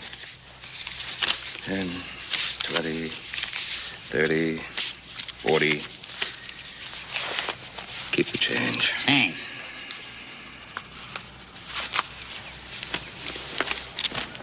Fireworks. Hop Sing! Hop Sing! Where the blazes are you? This is very fine place. Typical of rich landowner who live by sweat of others less fortunate. Hop Sing! Yeah, well, most of the sweating that's done around here, we do it. You called Mr. Cartwright? Yes, I called. Where were you when we were looking in this stuff? Hola. This is Miss Ty Lee. She'll be our house guest here for a while. This is Hop Sing, our chief cook and general factotum. As a matter of fact, he's the man who runs the household. Most honored to meet lovely lady whose name means heavenly pink cloud. More like grand thunderstorm. It is nice to meet a countryman in such a far place, but not one in such menial work. Hop Sing no understand. Oh, well, Miss Ty Lee means that maybe being a cook is, beneath your dignity. Beneath dignity? Have not given matter much thought. You will soon. Don't worry.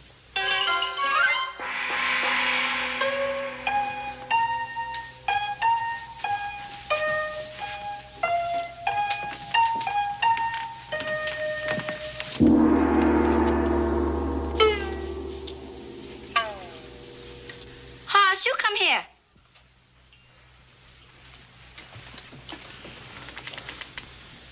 You help me hang this picture? You want to hang that on the wall? I mean, is it your grandmother or something? That happens to be the Honorable Miss Lao Chu, president of the Revolutionary and World Remaking Academy for Young Ladies in Fuchao. I should say it used to be in Fuchao. Excuse me. You're a graduate of... What was the name of that school? Miss Lao Chu's Revolutionary and World Remaking Academy for Young Ladies. Well, I almost a graduate. See? No bound feet. Oh, yeah. What do you mean, almost a graduate? Oh, well, you see, Miss Lao Chu have very progressive ideas. One of them was to eliminate the Dowager Empress of China, Susi. The Dowager Empress struck first.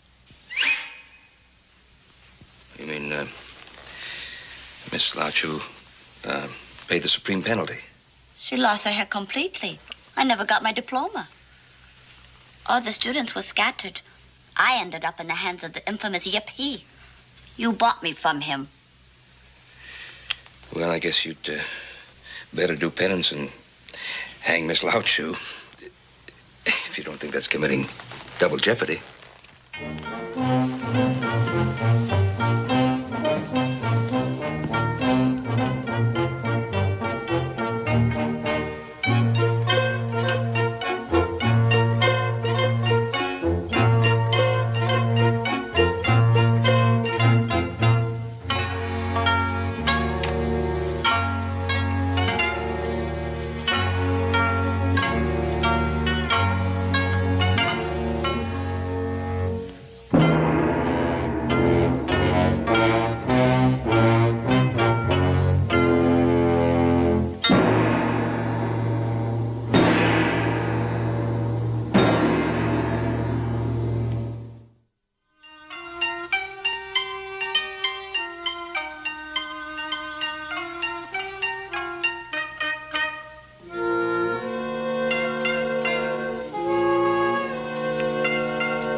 Good morning, venerable teacher.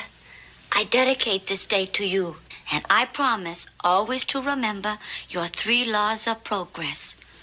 Never mind my own business, never allow people to be contented with their fate, and never be reasonable, for reason leads to compromise, and compromise means defeat.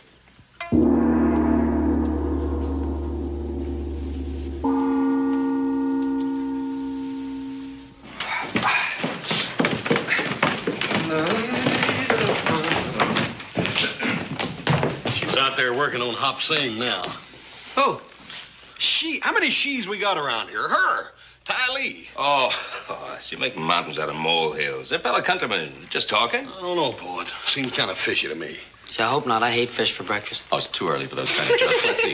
That wasn't so bad. Good morning. Oh, good morning. Awesome.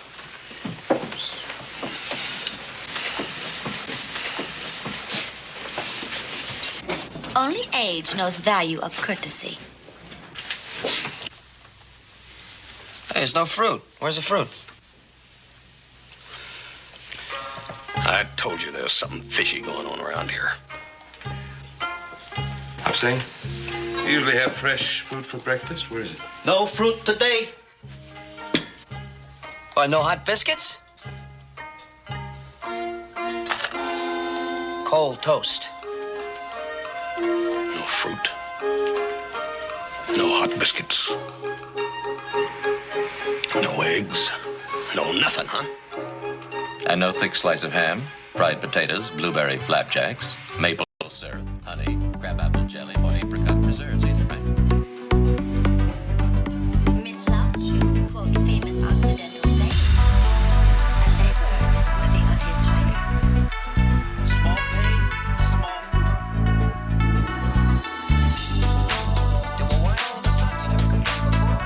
He was never educated in his father's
very simple thing. I have appointed myself spokesman for the workers, and they have accepted me. That's right, Horace. That's right, Horace. What's the matter with you fellers, anyhow? Listen to this silly little gal here, barely out of her teens. You forgot the sense you was born with? Well, me and the boys figure she's got a lot of sense. Quit smiling like a moon-faced calf. Who are you calling a moon-faced calf? You! Rod, look, we got 1,000 cattle running loose out there while you yahoos are in here playing games with this maverick. The man will work when you have met our demands, which are quite modest. Our demands? Yes. Extra men on all branding, roping, and fence mending teams. Better food on the, what you call it? Chuck wagon. Is that all? There is one other item. A pool table here in the bunkhouse. A what? A pool table here in the bunkhouse. How about some dimity curtains on your windows and maybe some little... Now, wait a minute, Horace, will you? You wait a minute. Sit down and shut up, Rod. Leave him alone, Rod. And you too, Clarence, shut up. Intimidation will get you nowhere. I ain't tried it yet. But I'm liable to if this continues. Are you going to beat me? Not exactly. I'm going to give you a little something that Madame Lao Chu forgot. What is that? A good, sound spanking. You wouldn't dare. Oh, I wouldn't, huh?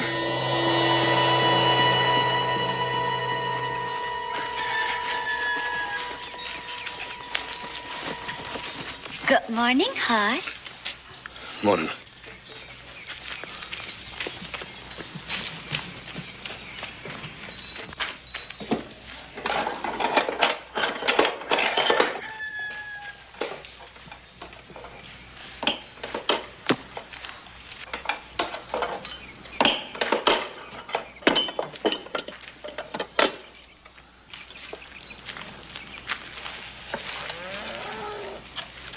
You interested in my poor invention? Not particular. What is it anyhow? You just find me a small screwdriver, please. Very small. I have a delicate adjustment to make. Thank you.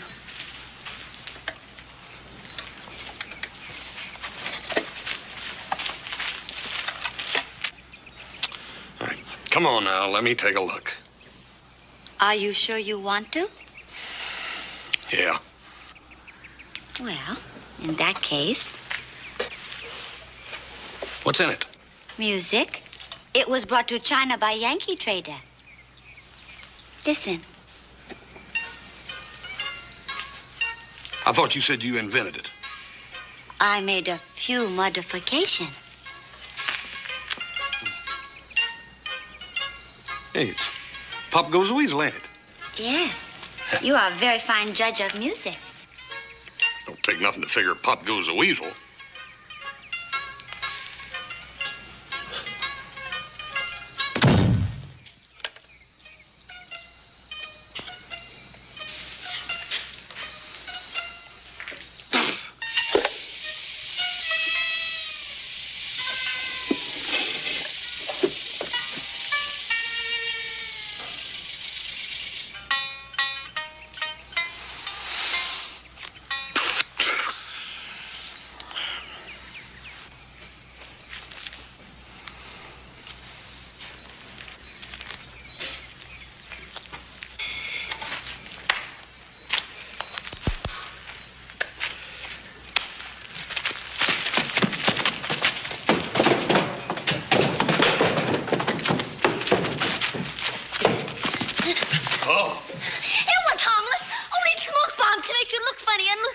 I see.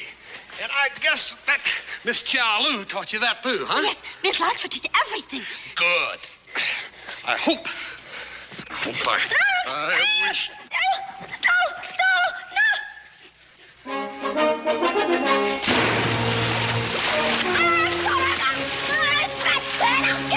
I hope she taught you to swim.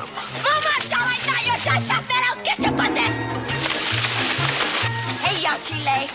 Man. Pajane.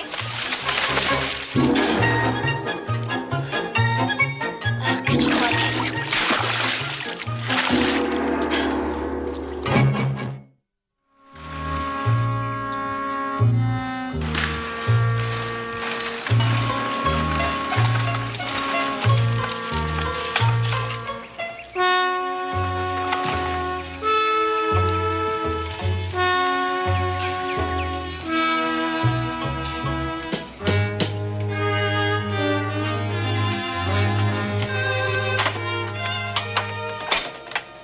This humble person requests audience of illustrious Horst Cartwright, distinguished middle son of household. Illustrious Mr. Horst must have read visitor mind. Already hear him approaching with honorable father. Yeah, she's more humiliated than hurt, but she's sure mad. Oh, now, Sean. Mr. Cartwright. Nice to see you. Sean? Oh, come on and sit down. Thank you.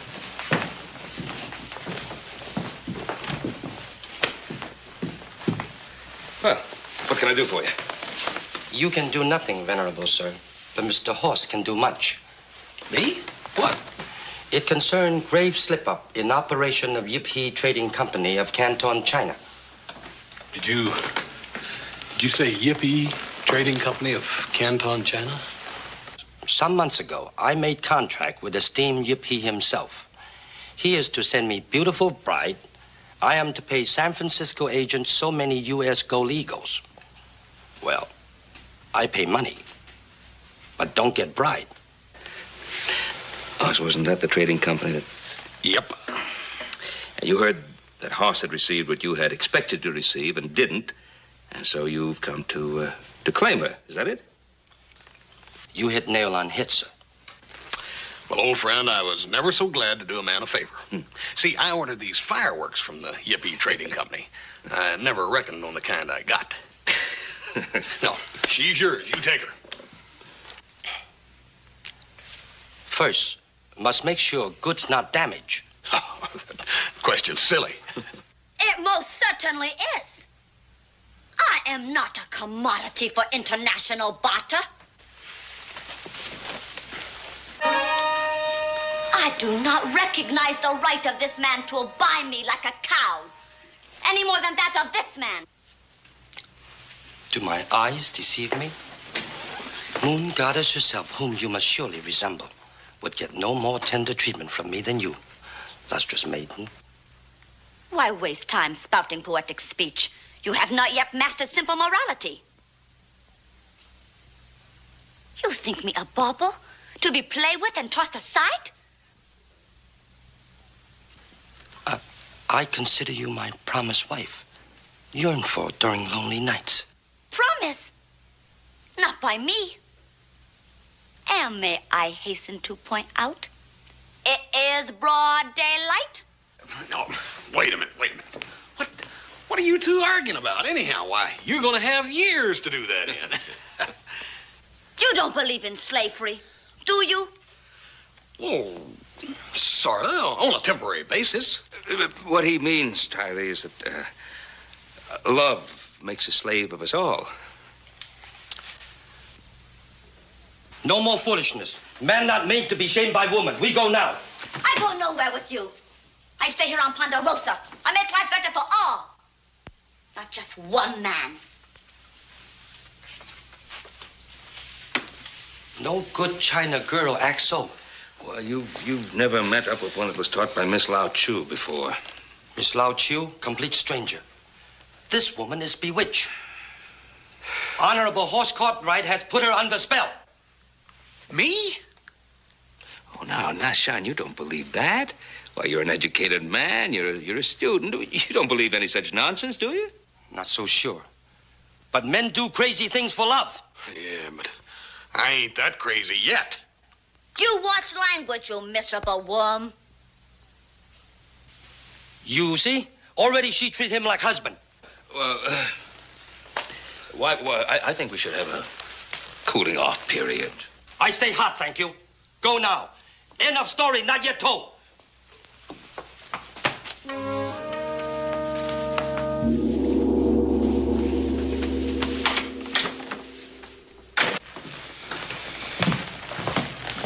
Ty Lee, you're going to end up an old maid sure as shooting.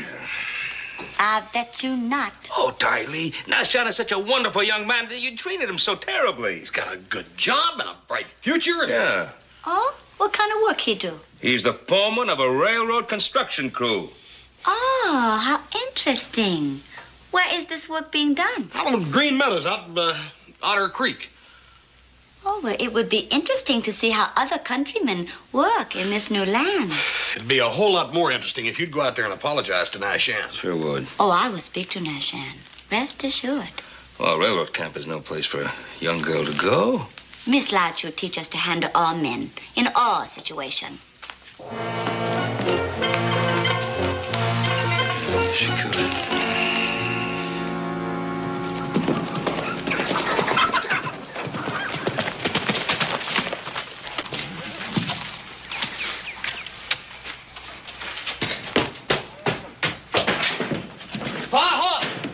You got him? Well, where is everybody? What's the matter? Is the woods on fire? You're not too far from being right. Hey, Pa! Yeah. Well, she's at it again. She, who, what? You got a pretty short memory. Ty Lee. I was just hoping against hope, that's all. Not the railroad workers. That's the only thing left. Nobody else. And if they go along with her, we're in real trouble. How could one wrong-headed woman make fools of so many men? Well, I guess you've forgotten about Eve, Cleopatra, and Lucrezia Borgia, hmm? Not to mention Madame Lao Chu. And it took another woman to nail her. Now, look, Pa, you're gonna have to take control. You're gonna have to show her who's boss. I have a feeling she already knows. You ain't giving up. Son, we've just begun to fight. I think it's safe to say that. Come on. You need more money! You must rise above your suppressors! The history of the world proves that revolution is the only answer to tyranny! You must rise against your oppressors! Listen to me, man. The history of life proved that truth seldom come in fancy wrapping. Law of Failing Foy says brothers must follow Master of Tong. I command you, do not listen to silken words. Who shall you follow? Old man or young woman? When we begin to fight, Pa? Or would it be better to run and fight another day? You need more money!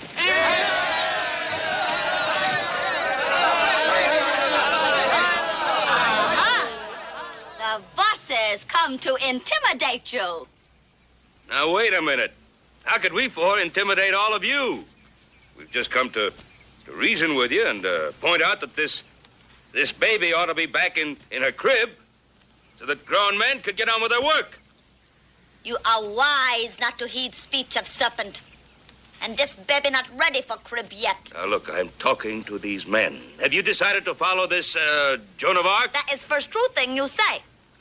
I am addressing myself to them. All right, what is it you want? What are your demands?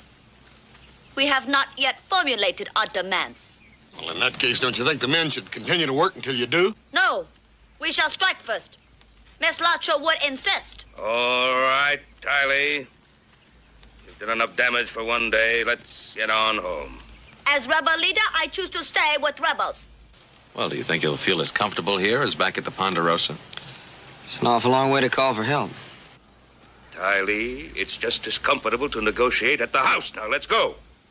Goodbye for now, my brothers. But I promise, victory shall be ours.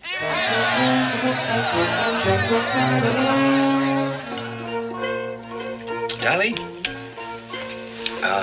How come you met this Miss Lao Chu? Well, you see, my honorable father was rug trader from Persia. He come to China on business trip. He married my mother. She was Chinese princess. This was against imperial law.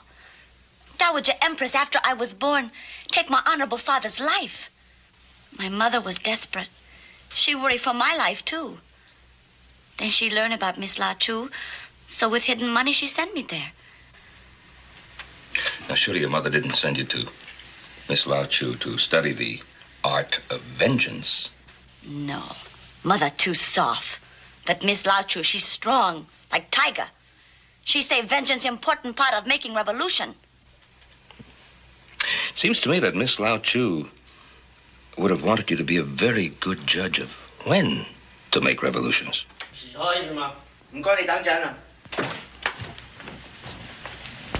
Once I hear, he pretty man. That seems to be the normal condition of everybody lately. Maybe you better come kitchen with Hap Sing. You want me to run from enemies? Sure, Hap Sing do all the time. Wansai, you honor our home. Won't you sit down, please?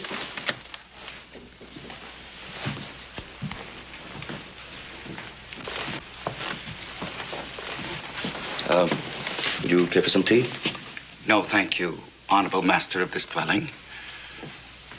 I put my pride aside to come and beg your intervention with this visitor in your house.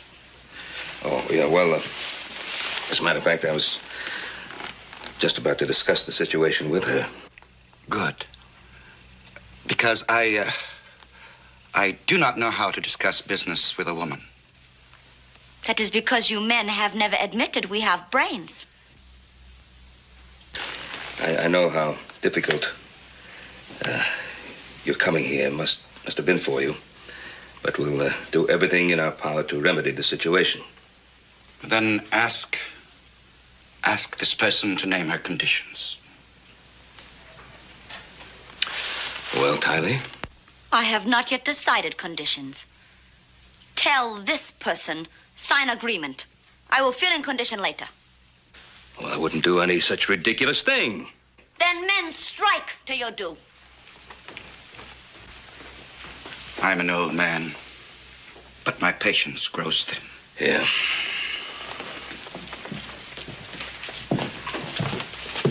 Wansai, I'll do everything I can to persuade the young lady to act with more consideration for all concerned. I regret my humiliation in coming here. I should have listened to advice of Tong brothers. Pause.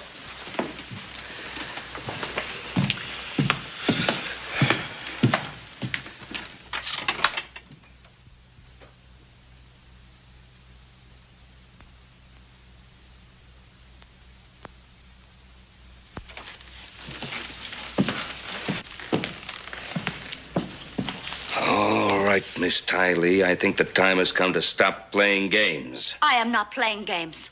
You have become involved in something far beyond your very immature understanding. Miss Lao Chu teach me to understand everything. I can just understand how that Dowager Empress must have felt. Please, do not blaspheme.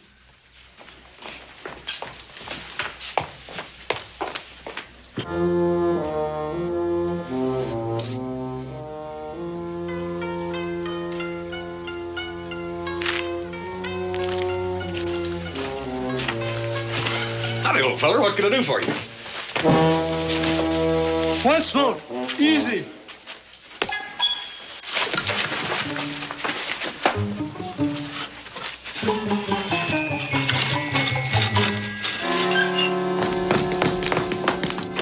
Mr. Horse, he gone. Hap Sing find this one, go dumping out garbage. What's that got to do with the garbage? This tongue chopper. Hap Sing find wheelbarrow track leading to wagon track. Maybe they take him to Failing Foy Tong House. We'll find out about this. Come the revolution, Miss Lao Chu teach pupils no more tongue. You just better hope that nothing has happened to Haas, young lady, because of Miss Lao Chu's teachings.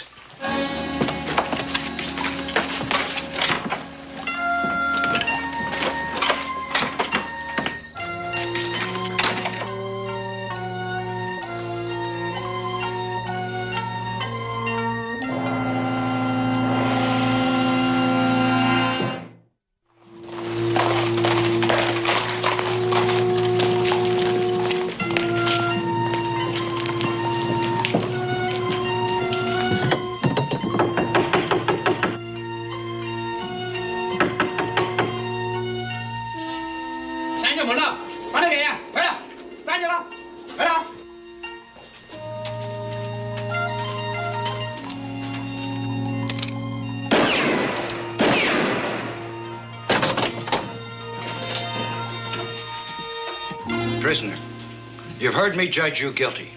Have you anything to say before sentence is passed? Yeah, this ain't constitutional. I agree. This is highly irregular. Welcome, Mr. Cartwright. We've been expecting you. Your son is in grave trouble. Yes, I know, Wansai. But I'm surprised at your methods. You surprised? But at the last meeting, I told you if your methods failed, I must use age-old methods of Tong. But why against my son? Because Na Shan has accused your son of casting a spell over Tai Li. Look, we found Hospa. Let's get out of here. Only when I say so, gentlemen. Please look behind you.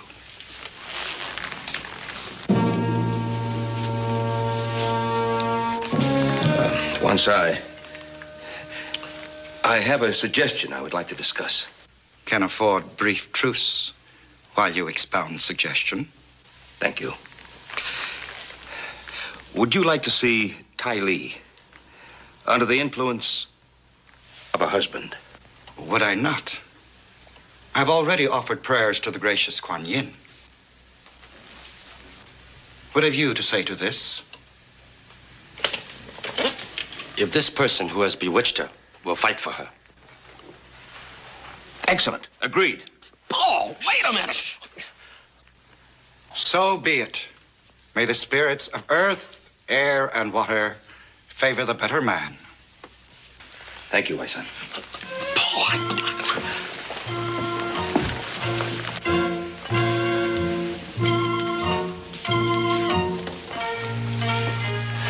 Boy, how do you get to be so lucky? Let's go, son. Paul, wait a minute. What are you trying to do to me? Well, Oz, just think of this as a sort of a chess game. A chess game? Yeah. Right now, one side's stalemated and you're freed. Yeah. Yeah, but what's this about having to fight for Tai Li? Oh, that's another game entirely. Yeah, and she's the only one that knows the rules. Well, don't be too short.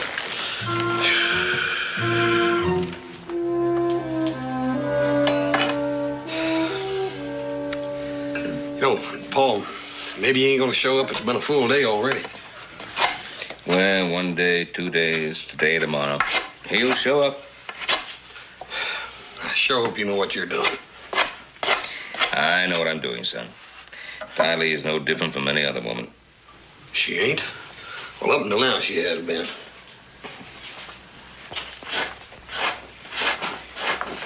Oh, how interesting. You prepare a weapon to fight for me. Well, I prepare a thing to dig a hole with. A hole that I wish I was in. I do not understand. You should prepare for a fight. Miss Lodge should teach always be prepared. Always be ready to fight for revolution. Tai Li, as a student of revolutions, it might be of interest to you to know that this country was born out of a revolution.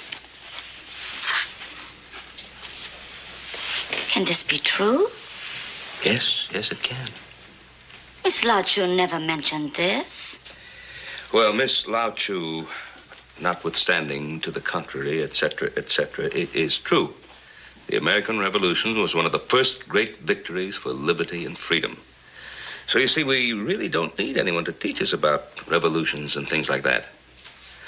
Although, once you're married, you'll have other things to occupy your mind. Then I shall not marry. I will not give up work of great teacher. Well, as I told you before, the immigration office in San Francisco says you either get married or go back to China. And as I told you before, that is injustice, tyranny, outrage. But it is better than going back to China and having head chopped off like Miss Lao Chu. Yeah. Besides, I can easily train husband. Yeah. You're gonna have to find one first, though. Where is Nashan? Why has he not come to fight for me? Well, that just could be that he's got a whole lot more sense than you gave him credit for. He's probably preparing himself. He'll show up. He better.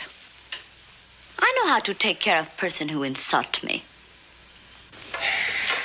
Honorable Horse Cartwright.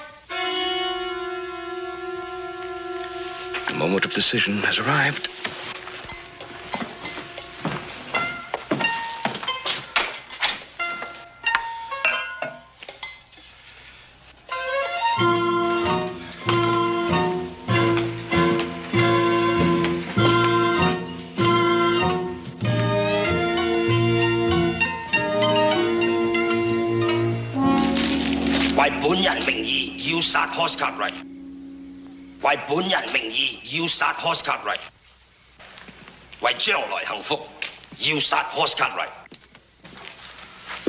What's going on, Pop? Shh. You're about to witness the battle of the century. Well, what's Hoss gonna fight with, a can opener? I challenge Horse Cartwright. If you are not coward descended from long line of Singh, come out and fight for Tai Li. And nothing lost in translation. Look, Nashan, they ain't no use in me and you batting heads over this little gal. Why, she's all yours anyhow. You just take her, and they ain't nothing lost in the transfer. Now, hold on there, son. Did you hear what he said about being descended from a long line? You trying to make me out a coward? No, Pa, but... You try and make me look undesirable? No, but couldn't we... Son, get in there and fight.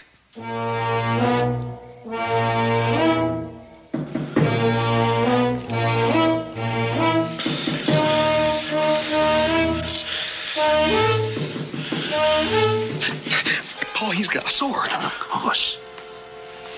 You're not trying to win, are you? Huh?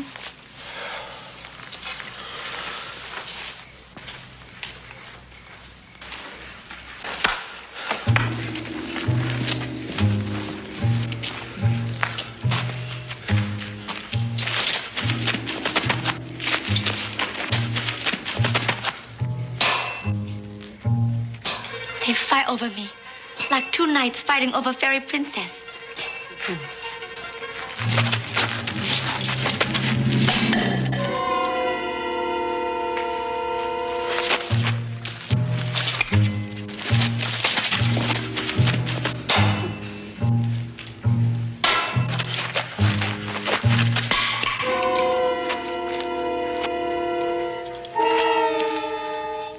Son?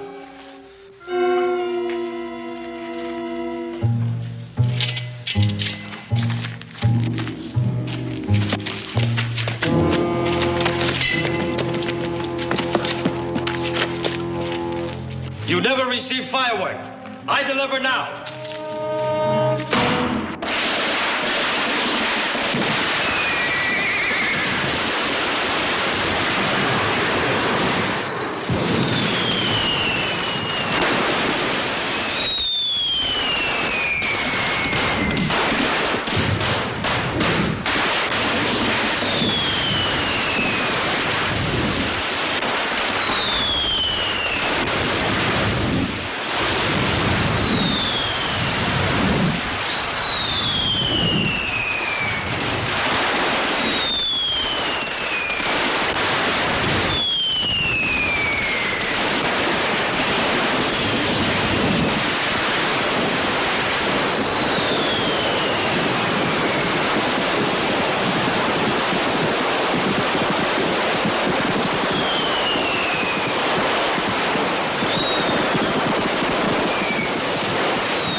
My hero.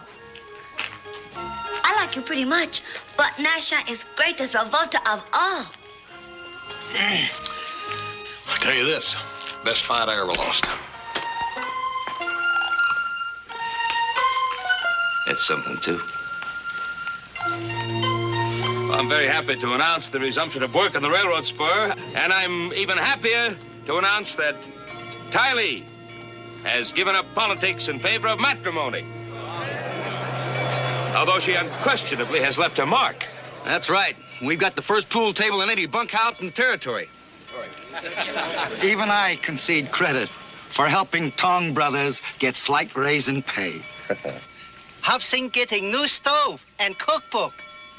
Cookbook? They any good? No. And I have the best of all. Best yet to come.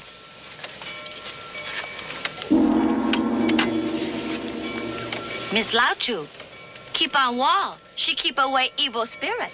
Well.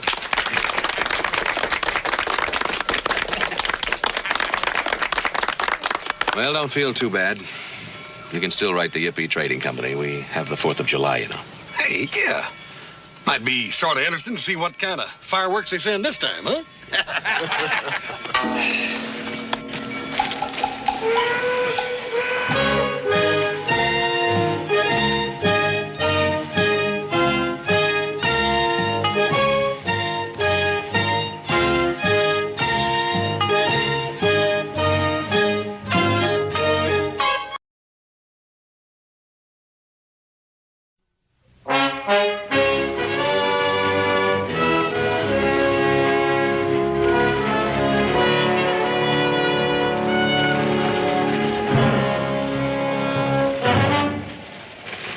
¡Vamos a seguirlos!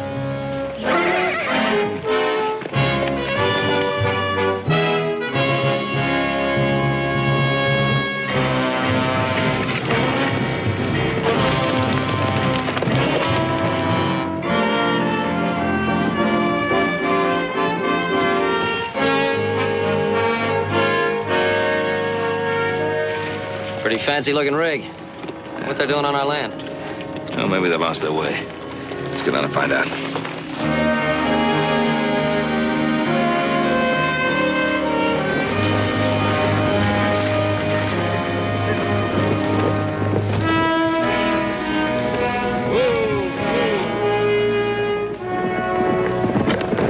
Buenos días, señores. Yes. ¿Cómo está? You're on your way to Virginia City. You're off the main road here. No, señor. Senores, permit me. I am Mateo Ibarra. Perhaps you have heard of me? Indeed we have. From my nephew. Your nephew? Yes, Will Cartwright. Guillermo. Ah, then you must be... Well, I'm Ben Cartwright. Oh, senor. It is a pleasure. It is a privilege.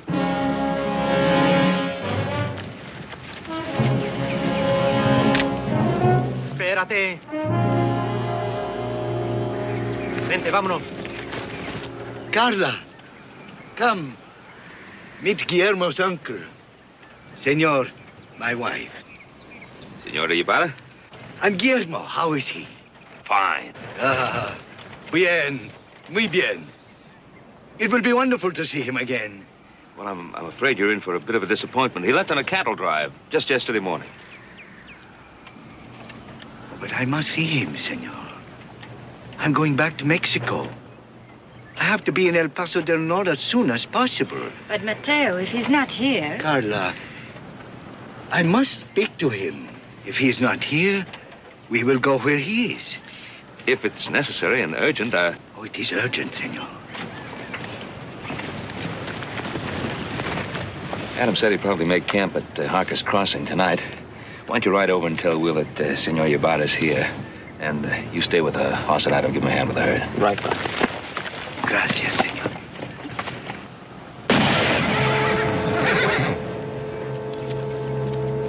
¡Estúpido!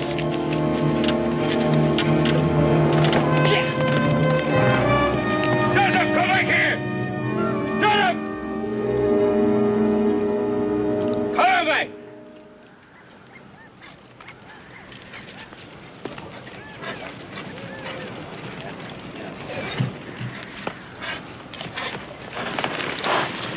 I want you to get into town. Get Doc Martin to come over to the house right away, and then go after Will. Right, Pa.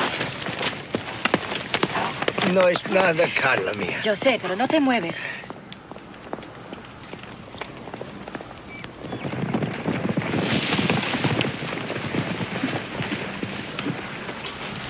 We camp here tonight. No fires.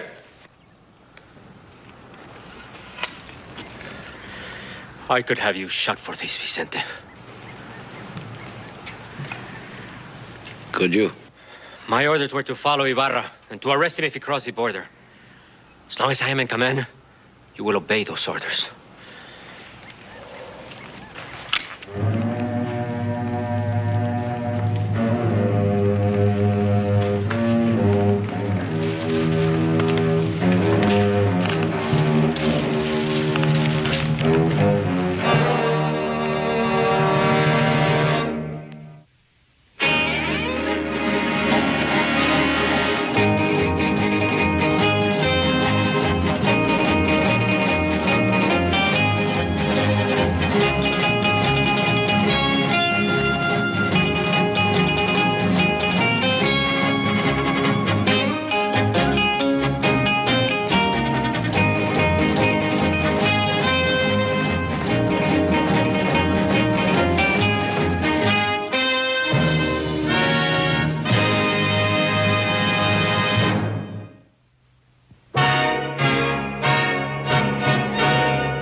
With the sedative I gave him, he'll be all right, except for a mighty sore shoulder for a while.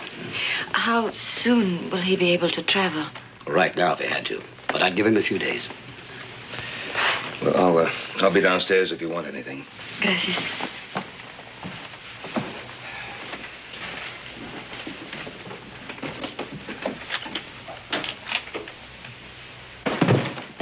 Oh, you'll find a bed and blankets in the bunkhouse right through there.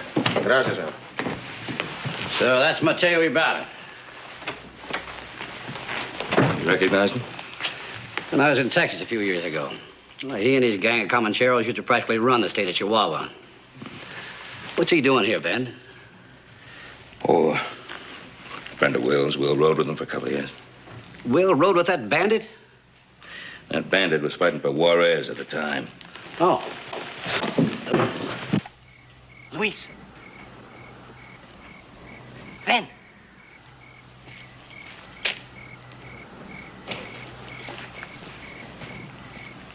¿Qué pasa? Pacheco wants you. Come. Luis, deprisa.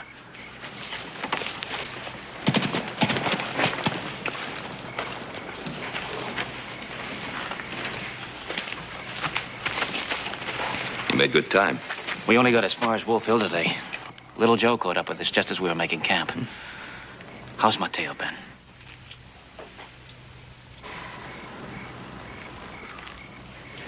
You go on in.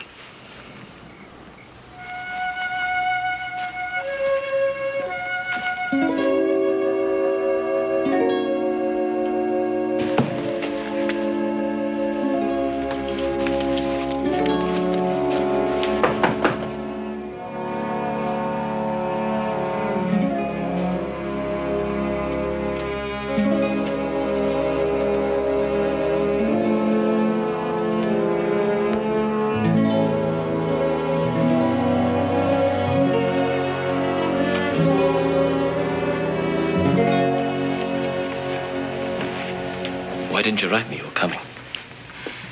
You know how Mateo likes surprises. Besides, we thought our journey was a secret. The realistas have probably been watching him ever since he landed in California. The wonder is they waited 5 years to try to kill him. Because he was not a threat to them in California. Now he is. Guillermo. We are returning to Mexico. That's what I hear. We mustn't disturb him. I wonder if I could have a glass of sherry.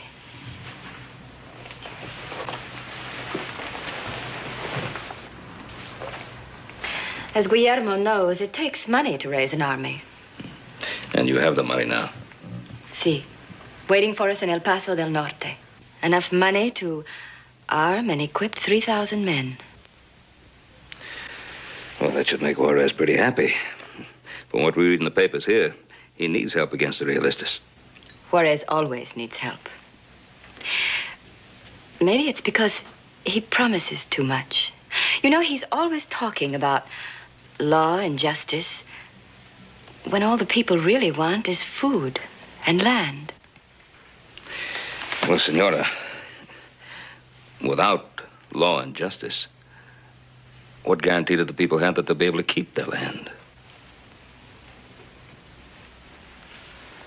Well, I better be getting upstairs. Good night.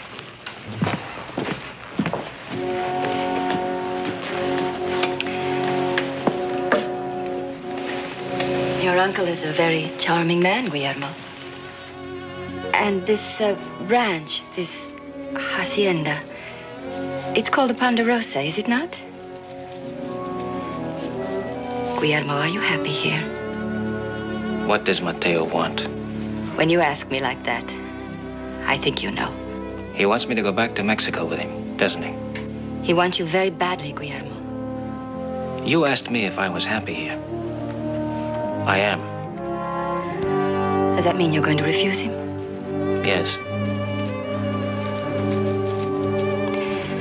I didn't want to come here. I'm sure you are aware of that. I told Mateo I thought it would be a waste of time, that you would refuse him. He said, refuse? How can he refuse? Guillermo, how can you refuse him? Have you changed that much? I think so. I wonder. Good night, Guillermo.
Carla.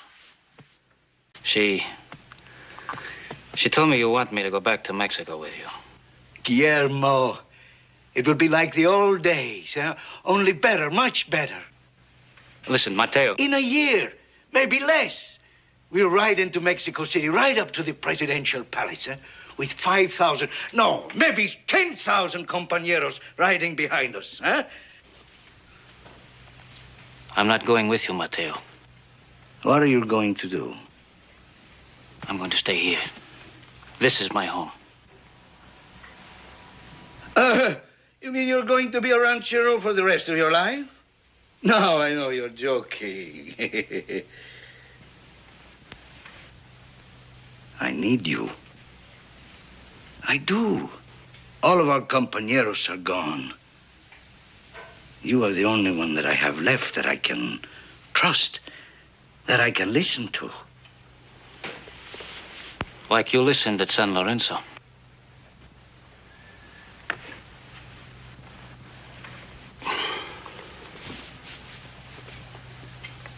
I shouldn't have said that. No. Do not apologize.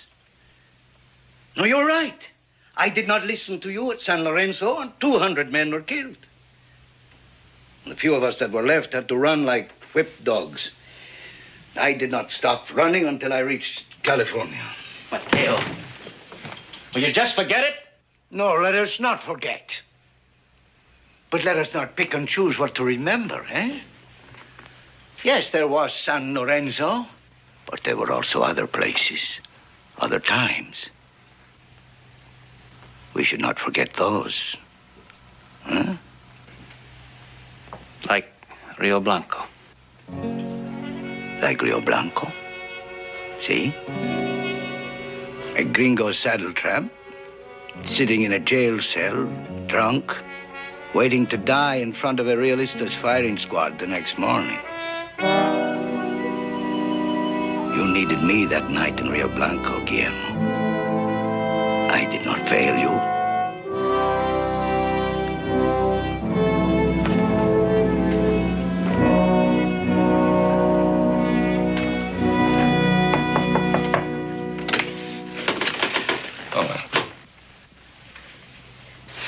Well, you seem to have made a speedy recovery.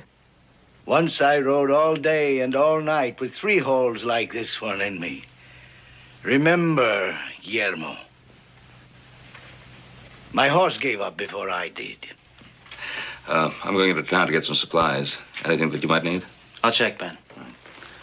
We'll talk later, Mateo. See. Oh, Senor Ybarra is bringing up your breakfast. Gracias. If you still have an appetite.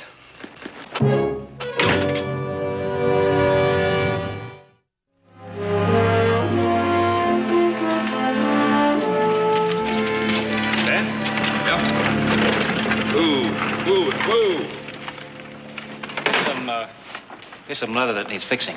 I'll throw it in the back. I'll leave it at the harness shop. Anything else? No. Ben. Ben, I would like to talk to you.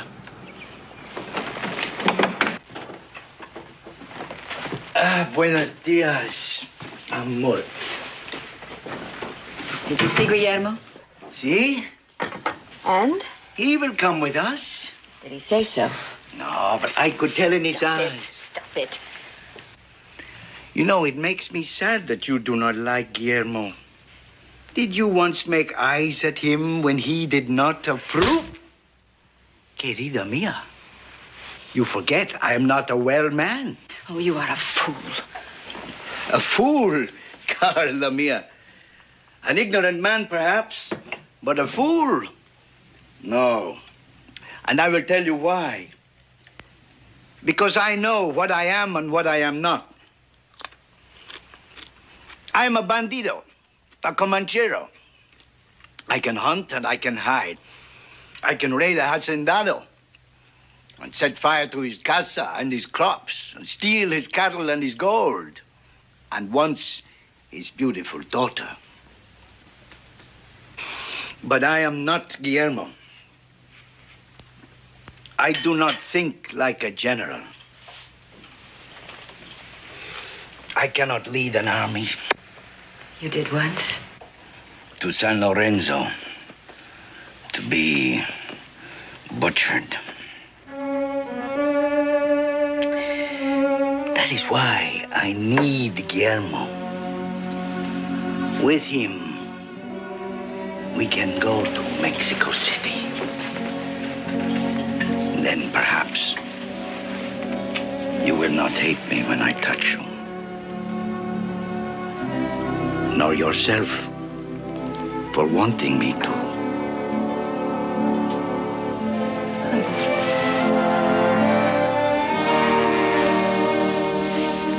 Four of Mateo's men were killed breaking me out of that jail at Rio Blanco. I know. 4 men to save the life of one worthless Norte Americano who hit a Realista officer who happened to spill my drink. I know, you told me that. Yeah, but what I didn't tell you is this. One of those 4 men was Mateo's brother. His brother? His name was Esteban. He was a couple of years younger than Mateo. But he was all the family that Mateo had left. But Will... Ben, let me finish. About a year later, we rode back to Rio Blanco. Mateo went to visit Esteban's grave. I went with him. And that's where he gave me this.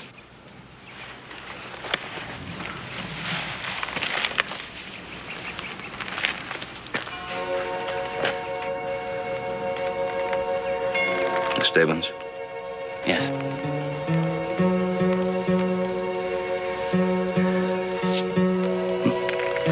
And that was when you took his brother's place? Yes. And for the first time in years, Ben, I did not feel alone. I meant something to someone, belonged somewhere, with Mateo and his men. And now I've started wondering. Maybe I still do.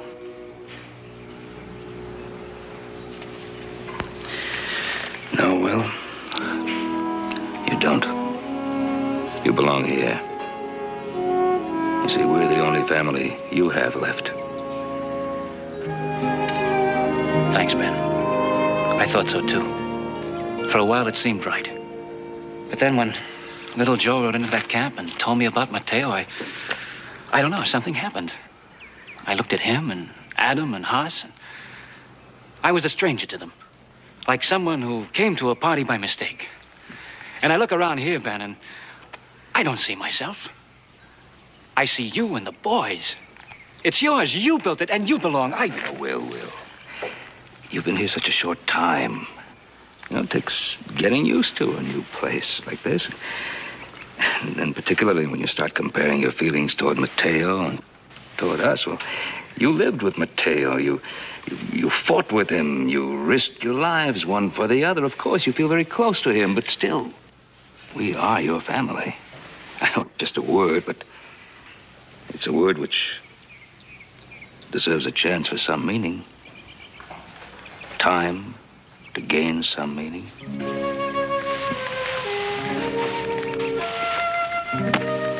You think about that when you talk to Mateo.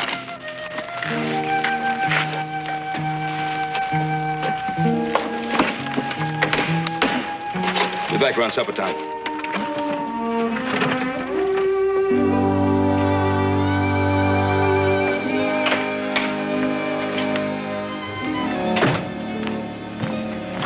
Guillermo. Mateo's asleep. I want to talk to him. He's drunk. Let him sleep, please. Well, I wanted to ask him a few questions. Maybe you can answer them. About the money waiting in El Paso del Norte. Where did it come from? From friends? Why? You mean the peons, the vaqueros, the campesinos? A peso here and a centavo there? Well, why do you think it took 5 years? Well, what about Juarez? What about him? Well, doesn't he know Mateo's coming back? Why should he? Well, he's still president of Mexico. Juarez is president of nothing. The realistas have him trapped at Veracruz. Well, isn't that why Mateo's going back? To help him break out of that trap? He'll help him if he can. Who'll decide that? Mateo? Or you? I have always tried to help Mateo with his decisions. Like his decision to attack San Lorenzo.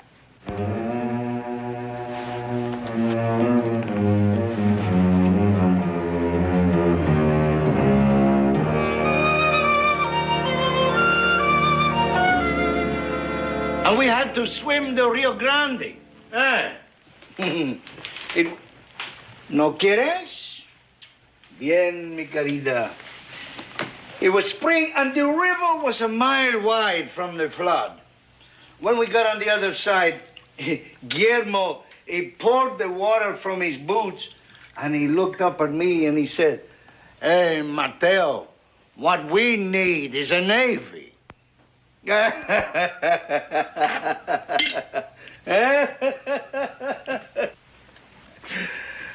Well, maybe we have one this time. I still have a few things to do. I better get started before it gets too late. Excuse me.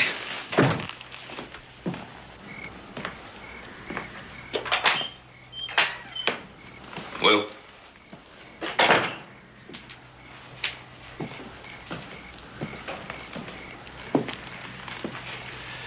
The way Mateo's talking, he still thinks you're going with him. When I left you this morning, I had the feeling you were... I was, Ben.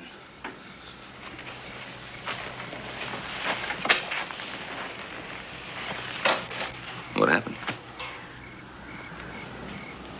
It was something Luis Hidalgo said to me about Carla. About how she spreads her greed around like a sickness. Then I had a talk with Carla. That's when I made up my mind. I haven't told Mateo yet, but I'm going back with him, Ben. I just don't understand you. Why? Carla's hiding something. I don't know what it is, but I know this much. Mateo may think he's going back to help Juarez, but Carla has other plans for him. What kind of plans? What does she want? Mexico.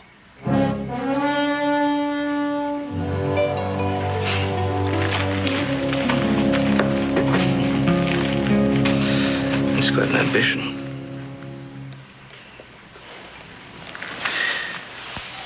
What about Mateo?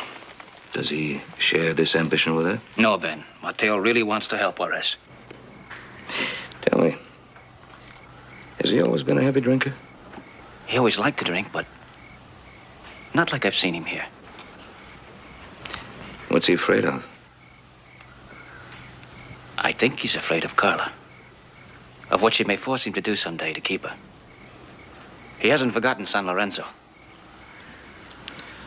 Strange man. Talks so big, so grandly about war, and the excitement of action, companionship of danger. And yet in the couple of days he's been here, he strikes me as a man who's afraid, unsure of himself. Now you tell me he's dominated by this woman. And...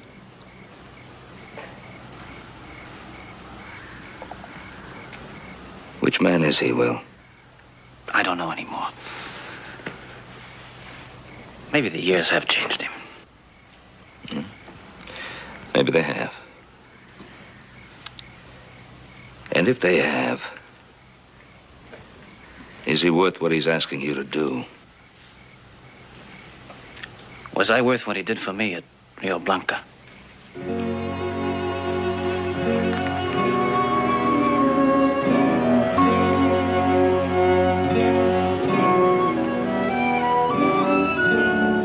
And if those pistoleros are watching, they will think that Carla and I are in the carriage. I hope so. And with 3 men guarding it. Oh, very good. Luis, you leave on the carriage at daybreak. If those men haven't followed you or stopped you by the time you get to Spring River, turn around and come back. We'll be waiting for you in San Francisco. Comprendo. Well. Ben? Are you sure that you'll be able to get a ship out of San Francisco? I wired San Francisco. The Westerner leaves on Tuesday for San Diego. From San Diego, we take a coach to El Paso.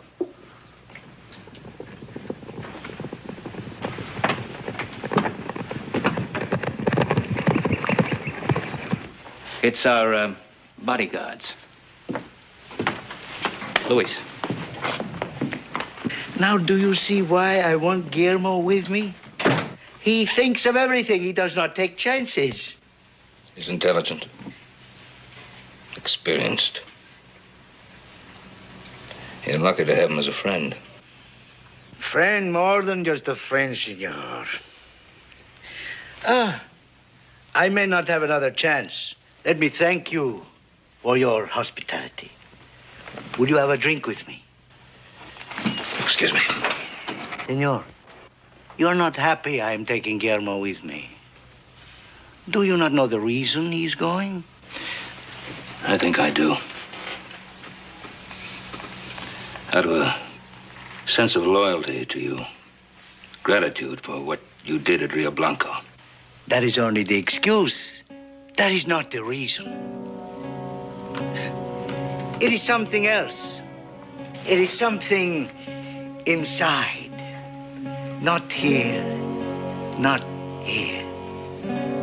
Here. It is a hunger. A thirst that will never go away. I know. In California, the life was good. Very good. The sun was warm. The rain was gentle. The earth was rich. I looked at all that I had and I asked myself, why do I want to leave this place? I had no answer. Only the need, the hunger to move on, to go somewhere. It is the same with Guillermo. He and I are very much alike, senor. So learn to say adios. It is something you will say often with your nephew.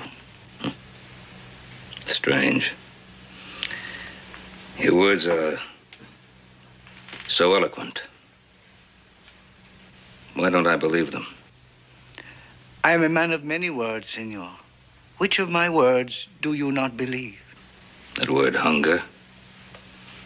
That my nephew has this hunger, as you call it. Maybe that was true at one time, but not now. Not now that he has a home and a family. No.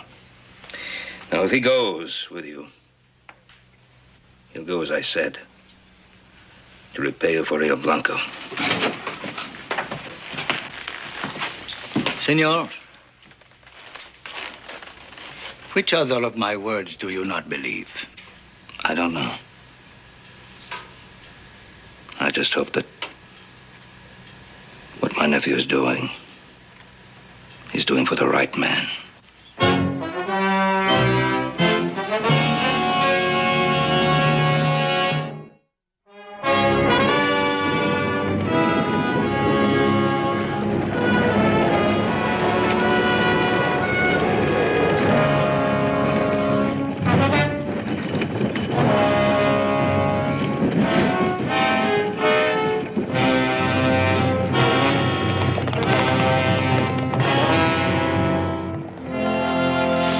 Gracias. Nada.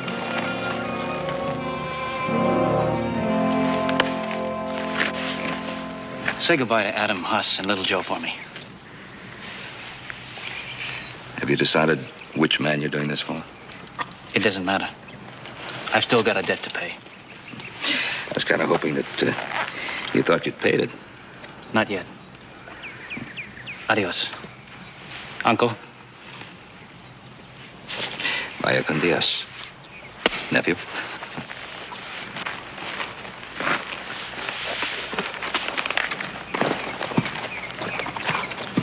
Adios, senor.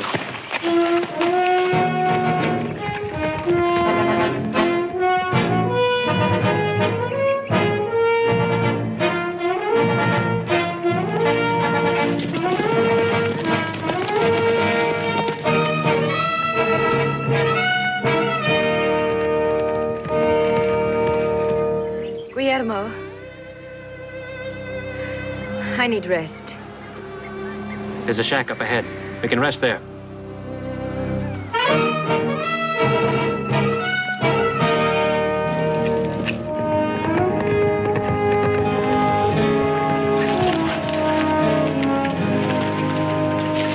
Take him inside. I'll get the water. Sí. Cuidado, ¿eh? De nada. Pase mucho mal.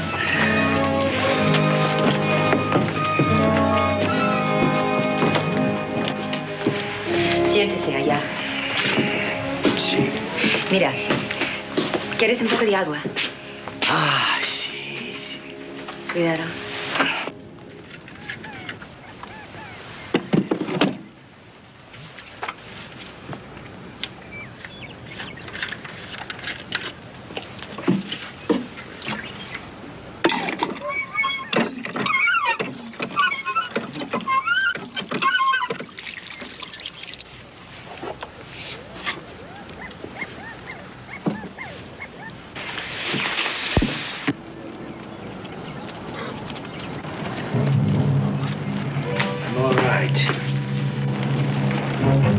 Vicente, we do this my way. As long as it is done.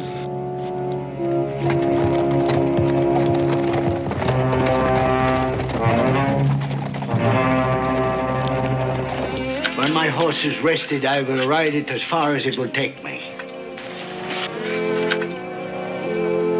Gracias. Don Guillermo! Don Guillermo! It is I, Juan Pacheco. Juan Pacheco? What's he doing with the realistas? I want to talk to you alone. Do you hear me? I hear you. What do you want, Pacheco? Please come out, Don Guillermo. You can't go out there. Can't you see it's a trap?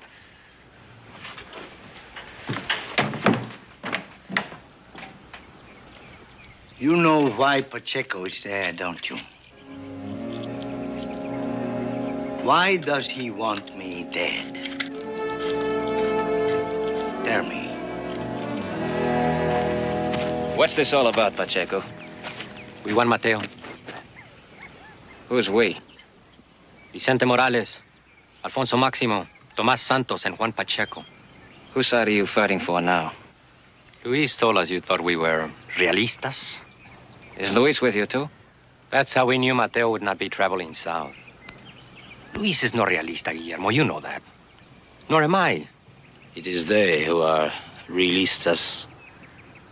The ones who want to make a foreigner Emperor of Mexico. I don't believe it. Mateo Ibarra has an agreement with the realistas. They will let him take Mexico City. He will proclaim himself El Gaudillo. Pacheco, you rode with Mateo. You can't believe that. We have proof. A warrant for Mateo's arrest on a charge of treason. Signed by Benito Juarez. There must be some mistake, Pacheco. I was with the president when he heard the evidence. What evidence? From a captured realista officer, General Arriaga, who went to California to negotiate the arrangements. I can't believe it, Pacheco. You know Mateo. We can settle this right now. Senor, it is settled. Tell him. I asked them to give you a chance to save your life, Guillermo. They agreed, because you once served Juarez well. So did Mateo. It is not we who have forgotten. It is Mateo himself. Get on your horse, Guillermo. Ride out. Take the senora with you. Leave Mateo to us. To be murdered. Executed. Well, what are you going to say to Juarez? That you shot him while he was trying to escape? There's no use arguing, Guillermo. It is decided. It's not decided. Not until Mateo has a chance to defend himself. Then it's decided. There's nothing I can do, amigo. I'm sorry. You're sorry. He was your friend, Pacheco. That was another Mateo, Guillermo. You have 1 hour to decide what you want to do. You're wasting an hour. It is your life, senor.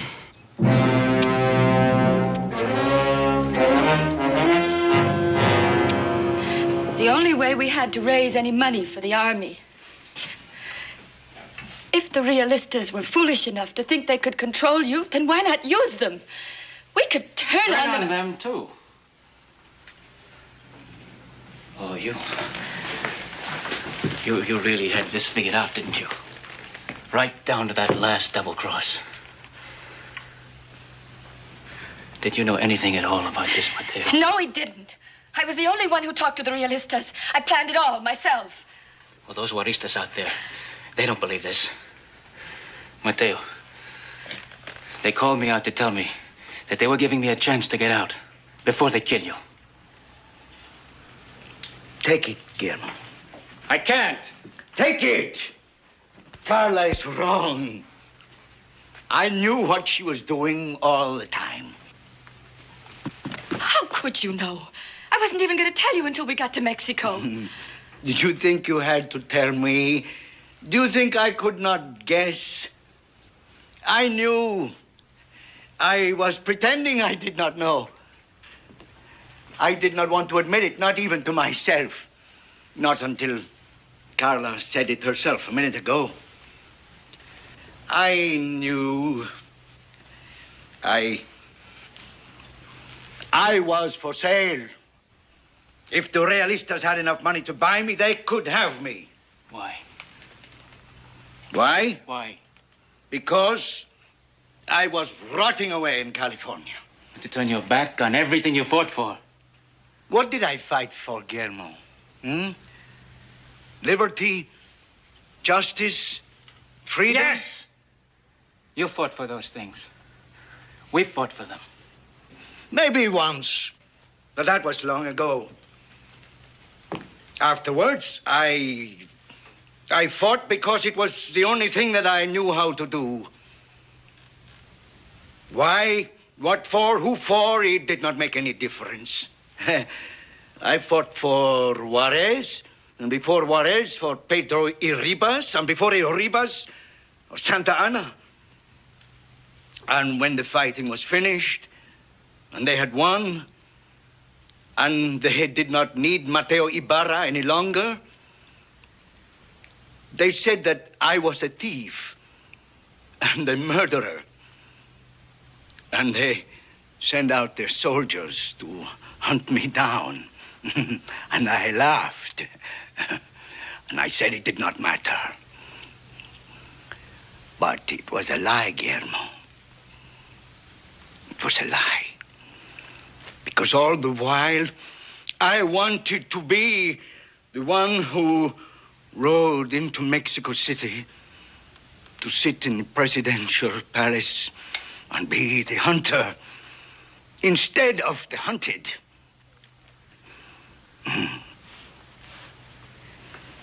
And she knew. And she wanted it for me. Go with him, Carla.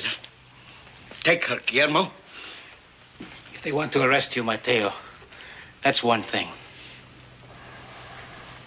But to kill you, they're going to have to work for it. If fighting was all you ever lived for, here's our chance to die happy.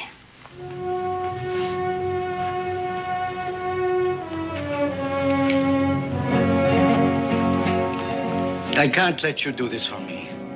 I'm not doing this for you, Mateo. Not anymore.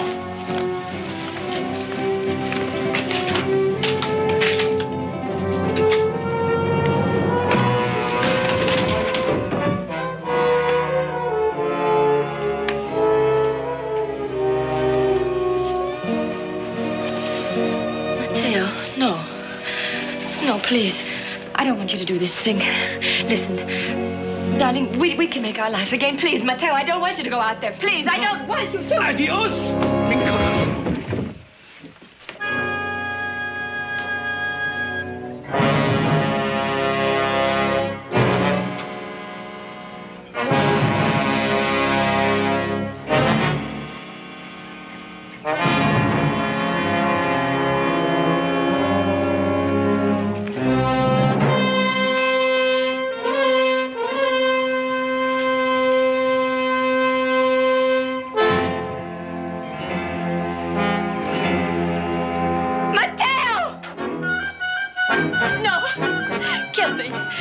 me too.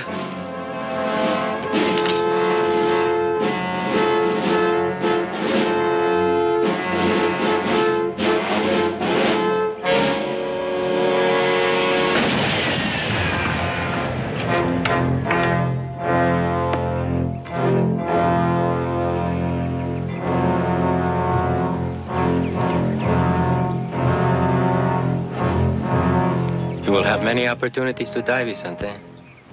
Don't be in a hurry to take this one.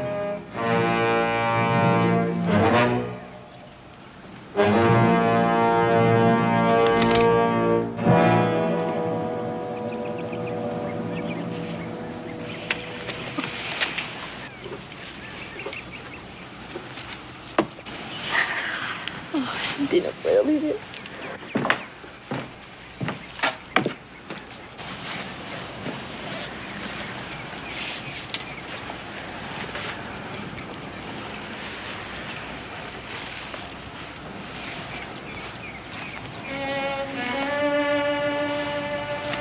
Vaya con Dios.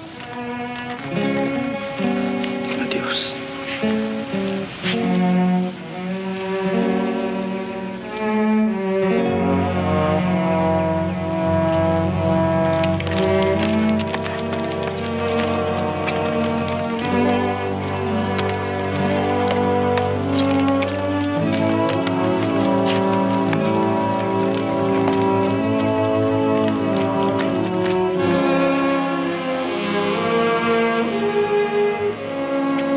So you found out which man he was, didn't you, Will? I think I knew all along, Ben. Strange, huh? Mateo didn't really do anything treasonous. I don't think he could be convicted. He found himself guilty in his own mind. That's all that's important to him. Well, I better be getting to bed. I'll be leaving early in the morning. Good night, Ben. Wait a minute. What do you mean, leaving? Well, I can't stay here now. Why not? I mean, where would you go? Well, I figure on making Shoshone Falls by tomorrow night. I bet the boys could use another hand. You're not figuring all about that cattle drive. Ben, I was only gone a short while, but while I was gone, I got a strange feeling for the Ponderosa. Would you say it was a sort of a hunger? Yeah. Good hunger. Hmm? Glad you got it. See you in the morning. Good night, Ben. Bye.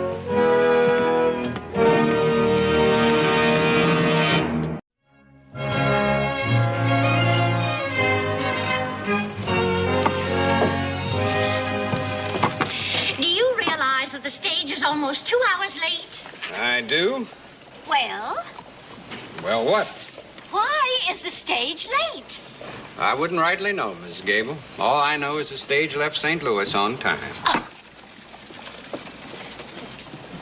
Stupid man, he doesn't know anything. I only hope the stage gets here in time for the concert tomorrow night. I knew it. I just knew it. Now, I'm not one to say I told you so, Sarah. But it was a mistake to count on a singer that nobody's ever heard of, much less sing. You're just offended, Minnie, because you're not singing at the concert. But I think it's high time that we brought real culture to Virginia City. Minnie may be right, Sarah. For all we know, Thomas Bowers may be just a nobody. A nobody? Have you forgotten that letter from the Lyceum Bureau in Chicago? Why, he's compared to Count Mario, the greatest living Italian opera singer. Why, they even call him the American Mario. Do you call that a nobody? Oh, there's Hoss Cartwright. I've got to talk to him. Oh, Mr. Cartwright. Morning, Miss Gable. I hope your father hasn't forgotten his promise to make the collection speech at the concert tomorrow night. No, ma'am. He sure ain't. He's got that thing memorized backwards and forwards. He's been practicing it for a week. Ma'am, that's sure a fine thing you ladies are doing, the benefit for the pilots here. Certainly going to need that help after the winter they've just gone through. Oh, yes, those poor, unfortunate people. But I think that's the least we can do for our red brethren, don't you? Yes, ma'am, I do. Stage coming.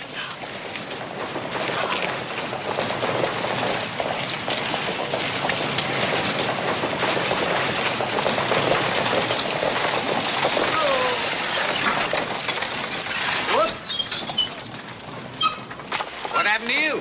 Plenty. We crossed the river, the ropes broke, and we lost all the luggage. And then later on, we lost a wheel. All the luggage? Yep.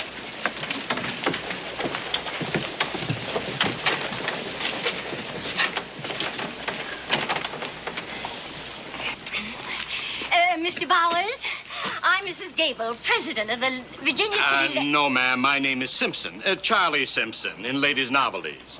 Oh, I had some lovely items to show you, fair ladies. But thanks to that fool driver, all my merchandise is now at the bottom of the river. I thought you were the famous singer, Thomas Bowers. No, ma'am.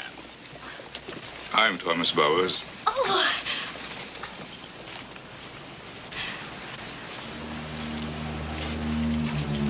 You're Thomas Bowers? I am, madam. Oh, but you can't be. I mean, surely there's some mistake. Mr. Bowers must be exhausted from his harrowing trip, Sarah.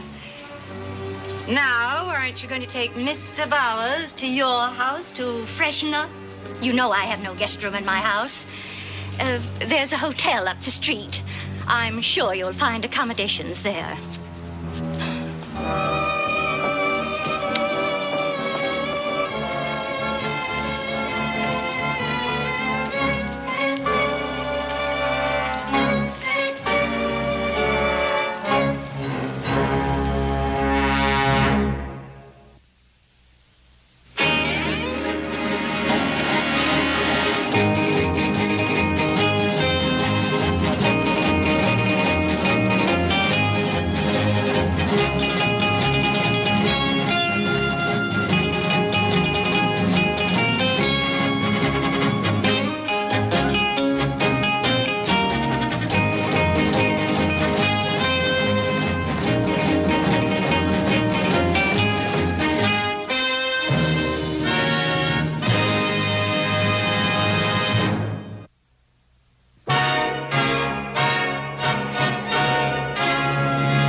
Lost luggage back for you.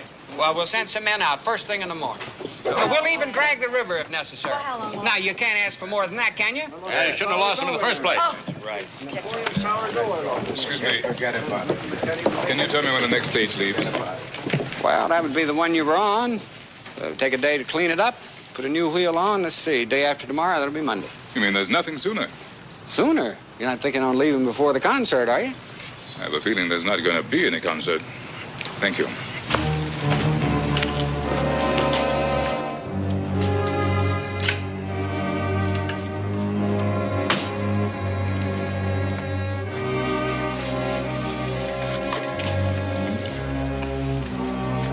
Pardon me? Yes? My name is Thomas Bowers. I'd like a room, please. Beg your pardon? I said I'd like a room, please. I'm sorry, we're all filled up.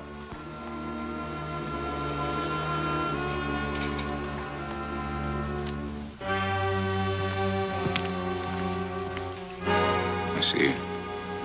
Thank you very much. Pleasure is all mine.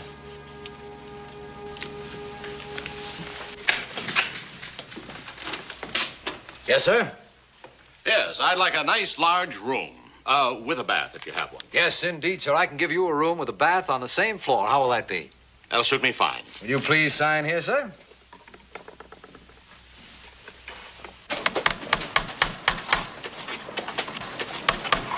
But, Mrs. Gable, the next issue of the Enterprise doesn't come out till Monday. That's 2 days after the concert is scheduled to be held. Oh, my, I forgot about that. But you still haven't told me why you want to cancel the concert.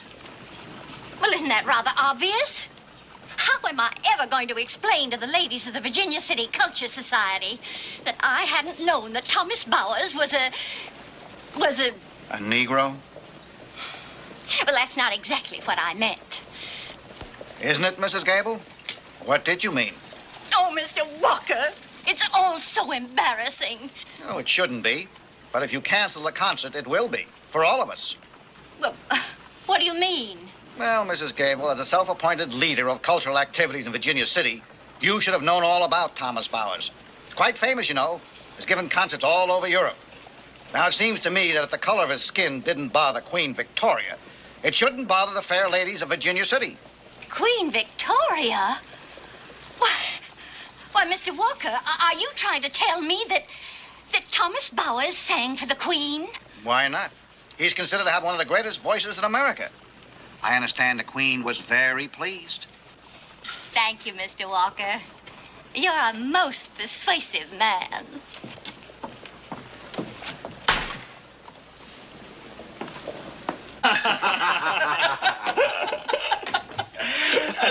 And then he gets off of the stage and says, "I'm Thomas Bowers."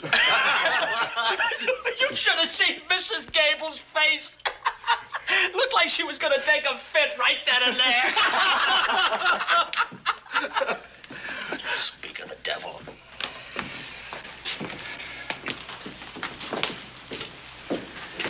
May I have some ham and eggs, please? And you've got money? Why, yes, of course. Yes, of course. Well, that's too bad, because we're all out of food.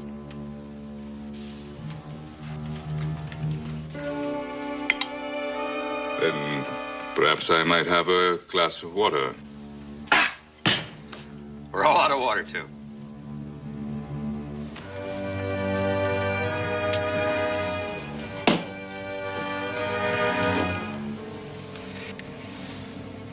You want a glass of water, boy? There's a horse trough right out in front.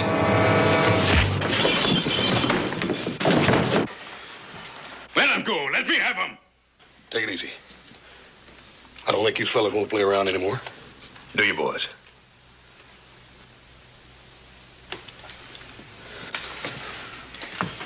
Come on, let's go outside. You need to cool off. Come on.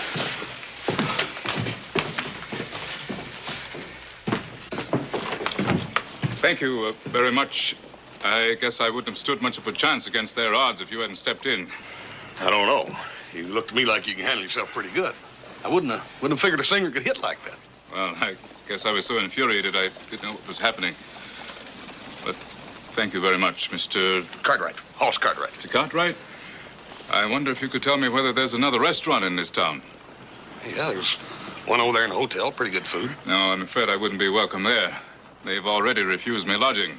Said they were all filled up. Filled up. We'll find out. There's Jed. He works over there. Hey, Jed. Jed, you got a minute? Hello, Mr. Cartwright. Howdy, Jed. Is that true the hotel's full? I wouldn't know about that, Mr. Cartwright. I gotta go. My lunch is waiting. I'm sorry. Well, I guess that answers your question. Don't you worry none, Mr. Bowers. We'll get you something to eat. But please don't go back to the hotel, Mr. Bowers. There'll only be trouble. Now, if you're hungry, you're welcome to come eat at my place. Oh, it's more than enough if that's what you're thinking. And my daughter's a mighty fine cook. Well, thank you very much, but I don't want to intrude. Oh, no, not at all, not at all. Well, thank you, Mr. Cartwright. And I'm certainly glad you were on my side. My pleasure, Mr. Bowers. I'll be looking forward to hearing you sing.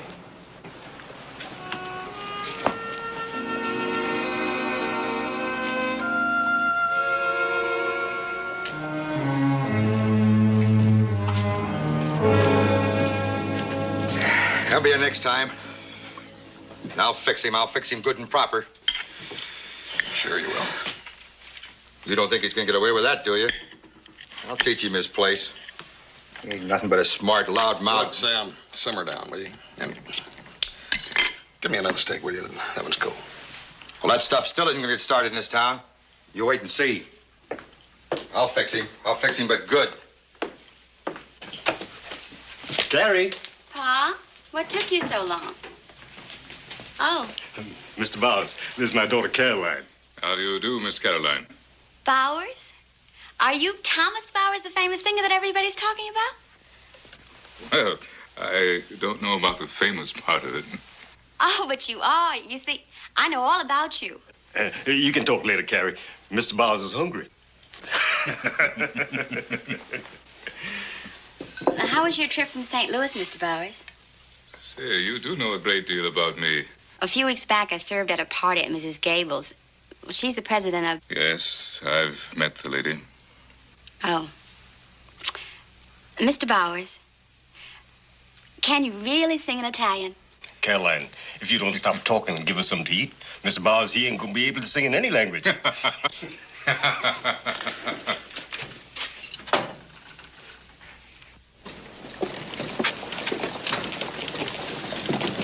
Run, boy, run!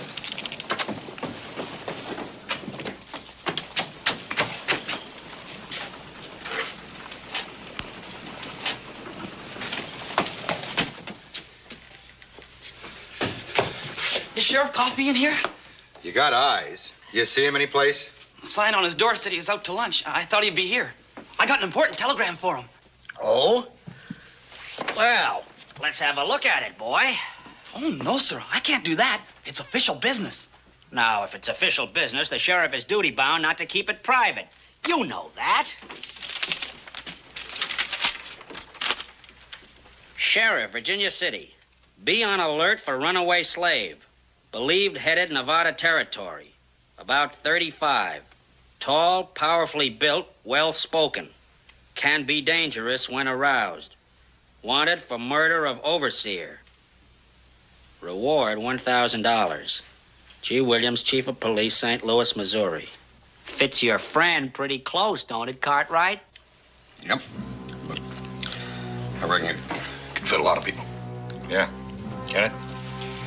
How many fancy talking runaway slaves you seen around here lately? About his age, about the same height as this one. How come this wire was sent right here to Virginia City? More than likely, a general notice is sent to all the sheriffs and marshals throughout the whole West. Now listen to him. Let's go get the black boy. Sam, wait a minute. What? Why don't you wait for the sheriff? Huh? What for? Let's just go give him $1,000 worth of help. Come on. Look, buddy, you get that back over to the sheriff's office, you hear? Tell him what happened. Wait there for him.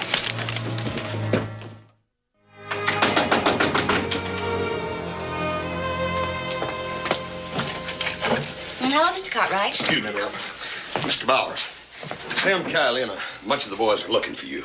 For me? For what? Well, they got this police bulletin this morning describing a runaway slave that is wanted for murder. Well, what's it got to do with Mr. Bowers? Well, ma'am, the way it read, it could have been him. The description and all, the same general size and general build, and it said that he was well-spoken. And it said that he could be dangerous when he was aroused.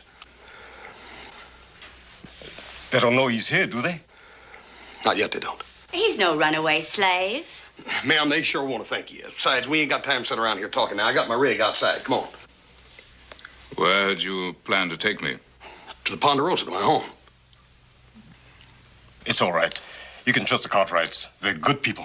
No. Mr. Bowers hasn't done anything. Look, ma'am, they ain't going to stick around here asking no questions once they find him. They're going to put together a lynch mob that quick, especially after what he done this morning. Lynch mob? Now, listen, there's no point in you dear people getting involved in my trouble. Thank you very much for your kindness, and I do hope we meet again soon. Mr. Bowers. You're not a runaway slave, are you? And if I were?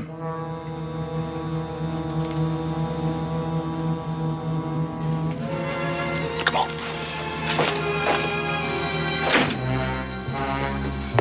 You got a black man named Thomas Bowers here? In this hotel? You can't be serious. He tried to get a room here, but I sent him on his way in a hurry. If it'll be of any help to you, gentlemen, I saw him going down the street just a little while ago with another colored man. That must be Jed. He's the only other one in town. Jed. He works here, don't he? Well, yes, he sweeps up around here. Where does he live? Well, I've never actually been to his house. Just tell me where he lives. Well, he lives on the edge of town, just past the blacksmith. The people one has to put up with in this town, I tell you.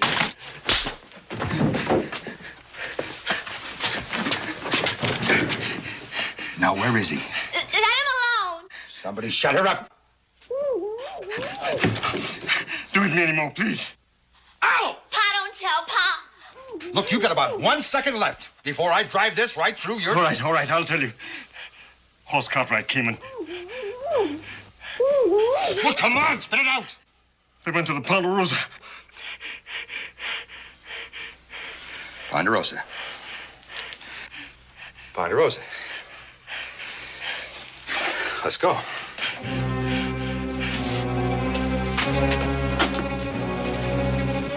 Now, you tell anybody where we're going, it'll be the last talking you ever do. Do you understand that, Jed?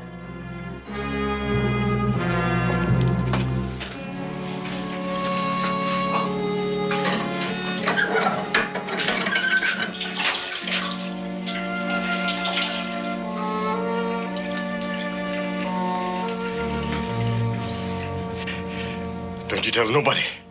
Not a soul. Hear me, Carrie? Carrie, you hear me? Yeah, I hear you, Pa. I've been listening to you for 18 years. Mind your tongue, Carrie. Pick up after them. Know your place. Try to be like white folks. Only bring sorrow and hurt to others. You saw that today, girl. What I saw today was a man. Even if he is a runaway, he's still nobody's slave. But you are, Pa. Are you losing your mind, girl? I don't belong to nobody. I'm free. Stop fooling yourself, Pa. You ain't free. You're just a poor, scared flunky.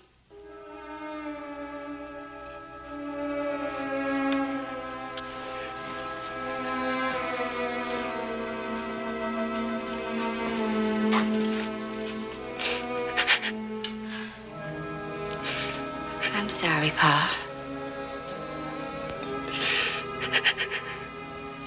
Oh, I'm sorry.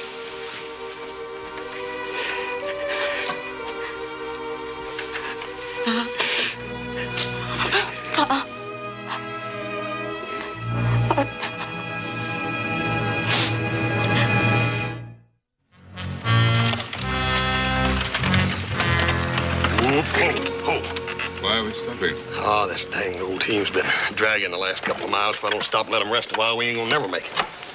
And my load shifted on me. Did him pull back over in the line. Didn't spend too much time, though. I'm sure Sam, Kylie, the boys have figured out you're with me by now.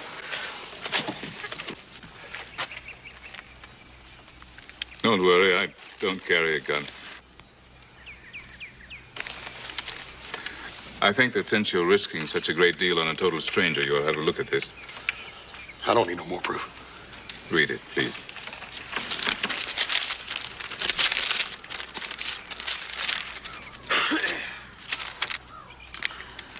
Mrs. Amos Gable, Virginia City, Nevada. Dear Madam, this will introduce Thomas Bowers, who has graciously consented to fill the guest spot at your benefit concert. Best wishes for a successful concert. Respectfully, Arthur O'Neill, Manager, Lyceum Bureau, Chicago, Illinois. Well, does that make you feel a little better? How come you didn't show that to Miss Gable?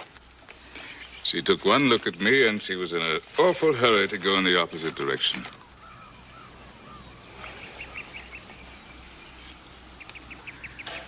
Yep, you look tired.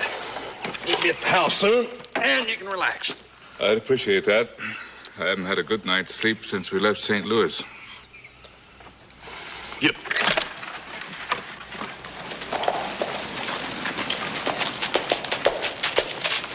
Hi, Johnny. Hi, Sheriff.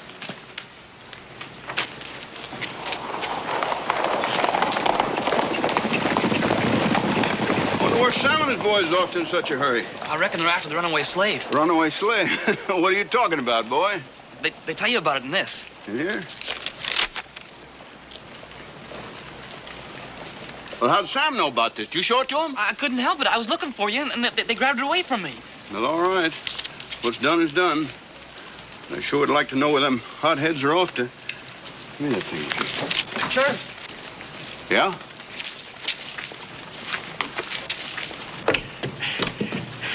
Jed, what in the world happened? You been in a fight? Yeah. They made me tell them where horses take, Mr. Bowers. I didn't want to, so they... Who in the world did that to you? Sam Kiley and the others. I don't care if he hurts me as he said he would. I just ain't going to let him get Mr. Bowers. Now, don't worry about that. I won't let that happen. But where was they heading? The Ponderosa. They're after them, Mr. Coffey. If they catch up with them, they'll hurt him real bad. Thank you. You done the right thing, Jed. Yeah.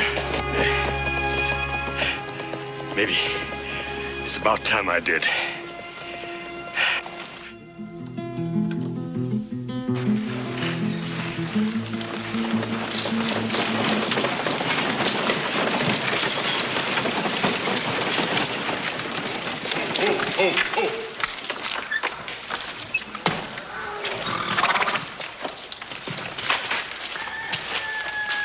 Oh, this is Mr. Thomas Bowers, a famous singer. Bowers, welcome to the Ponderosa. These are my brothers, Little Joe and Adam. How are you? Mr. Bowers had sort of a rough time on the stage, and he needs some rest pretty bad, Paul. I'm sorry to hear that.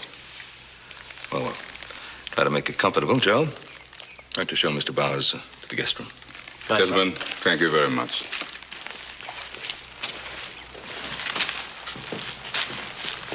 It couldn't just be that he had trouble getting accommodations in town. Yeah. That figures. But that ain't why I brought him here. Fact is that Sam Kiley and a bunch of the boys are after him. They're on their way out here right now. What? After him? What for? Oh, they think he's some sort of a dangerous runaway slave or something. But he ain't, and I know he ain't. Oh, well, I wish I had your faith in human nature. Ever stop to think what could happen to Pa if Bowers is that runaway slave? Oh, we can take care of Kiley. That's not what I mean. You've heard of the Dred Scott decision? No.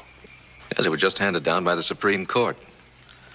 A slave, even in free territory, is still the property of his master. Therefore, an escaped slave is a fugitive from justice. And anyone who offers him sanctuary is an accessory to the crime. What kind of dang law is that? I know, but nevertheless, it's the law, the new law of the land. Pa could go to prison if Bowers is the runaway slave. Runaway slave with a man I just brought upstairs? No. There was a warrant for the arrest of a runaway slave in town, and Sam Kiley and a bunch of the town loafers got it in their head that Mr. Bowers was that runaway slave. House thinks that they're on their way out here. What do they think they're going to do? Take him by force? Of course not.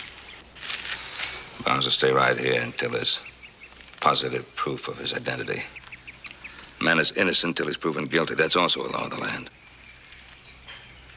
Do you think you can convince Kiley of that? Here he comes. Who? Howdy, Sam. Anything we can do for you? No, Ben. Something we're going to do for you. We're going to take that black off your hands. Take him back for the sheriff. Well, if you're referring to Mr. Bowers, I'm afraid you've come out here for nothing. Look, Ben, you're a law-abiding man.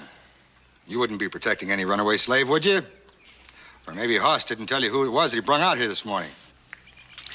Well, Sam, whatever Hoss did or did not tell me is none of your business. It is my business, Ben, if he's a runaway slave. No, it isn't. And even if he were, you still come out here for nothing. It just so happens that the man inside is Thomas Bowers, the world-famous singer. You can't prove that. Well, I don't have to. Sam, why don't you and your boys just get along? Whatever has to be done, we'll discuss with the sheriff first. I'm warning you, Cartwright. If you don't hand him over... If we don't, what are you going to do about it? Oh, hold on, Sam. You said there wasn't going to be no fighting. Don't you worry, Luke. There ain't gonna be no fighting. Sam, just what do you think you're doing out here? Well, I'm only trying to be a good citizen, Sheriff. I'm trying to protect all of us from that runaway murderer they got in there. We tried to kill me this morning with his bare hands. Yeah. I don't reckon he cared too much for all that fine food you served him, Sam. We just came out here to escort your prisoner back to town for you, Sheriff. Sam, you ain't my deputy, you know that. But maybe you forgot when you read that wire addressed to me mentioning about that reward money. Now, you boys better get back to town right now. Come on, fellas.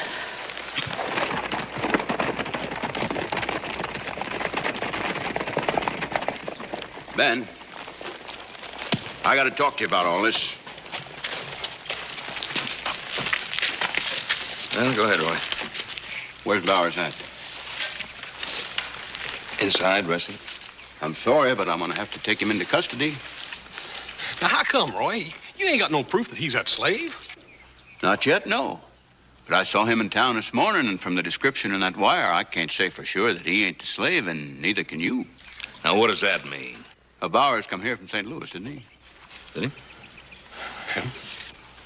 Well, so did the slave. Now, ain't it just possible that he could have bushwhacked, even killed Bowers, and took everything he had on him, including that letter, and posing as Bowers, wearing Bowers' clothes, got on that stagecoach for Virginia City? In that case, Ben, you'd be harboring a murderer and an imposter. Now, hold on a minute, Roy. There's a very easy way to settle it. Let's ask Mr. Bowers to sing something. He's a singer. Well, I don't see what that'd prove. Most of them slaves can sing. Yeah, I guess it wouldn't be proof positive. I guess we have no choice, Hoss. Joe would ask Mr. Bowers to come on. Right. I'll go with it. Wait a minute now, wait a minute. Paul, you said that the law of the land was that a man is innocent until proven guilty, right? Yes, I did. So what's the big hurry in taking him into jail, Roy? Hoss, it don't make no difference whether he's guilty or whether he ain't. At this stage of the game, I've got to take him into custody for the protection of, well, the people in Virginia City, you Cartwrights, and the fella inside if he's really Thomas Bowers. Hey, Pa! Bowers is nowhere in the house. He's gone. Can't be.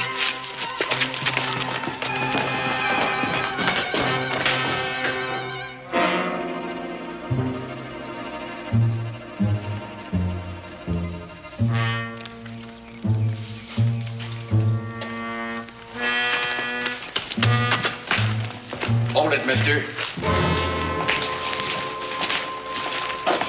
You ain't going nowhere. I'm taking you into custody. He's doing it for your good, Mr. Bowers.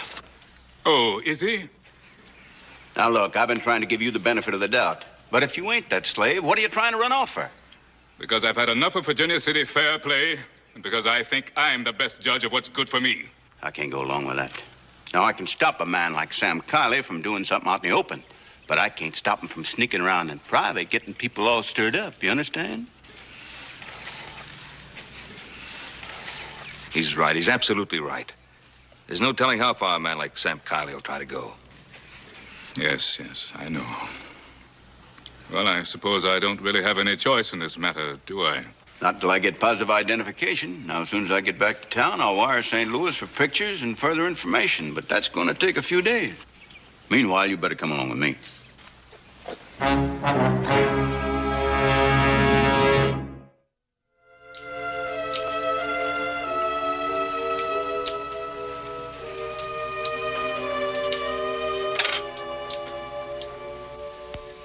It's your move, Hoss. You moved there, right?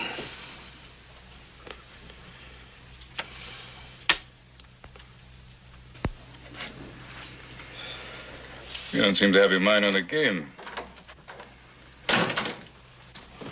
You got another visitor.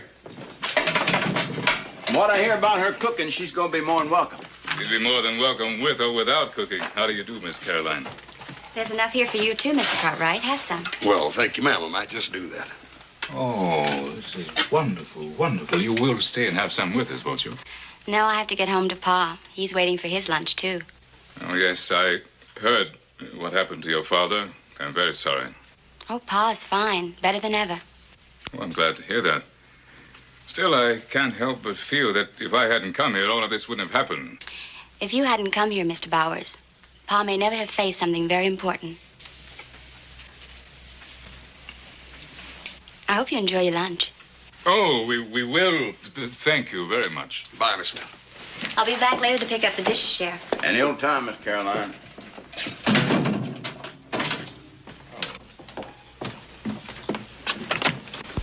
Hello, Miss Gable. Oh, this is just too much, Sheriff. It's too dreadful. I've just heard the news about Mr. Bowers, or whoever the man is. With all those tickets sold and people coming from miles around to hear the great opera singer. Oh, what shall I do? Well, you can always get a substitute. Now, Minnie Watkins has just been chomping at the bit to sing. No, that's impossible. I've already turned her down once, and I won't humiliate myself by asking her now. Well, that's up to you. All I know is that Bowers won't be able to make it. Bowers. From the very first, I was against having that man sing. You were? Of course. Only I let Mr. Walker talk me out of canceling the concert. How will I ever explain to the audience that the great opera singer that I've been advertising all over town is nothing but a runaway slave wanted by the police? Now, Mrs. Gable, I'm afraid you got your facts confused. Now, Mr. Bowers and the runaway slave are two distinct personages. It's just that we ain't sure which one we got in the jail cell there. Well, what's the difference? You and I both know they're all alike.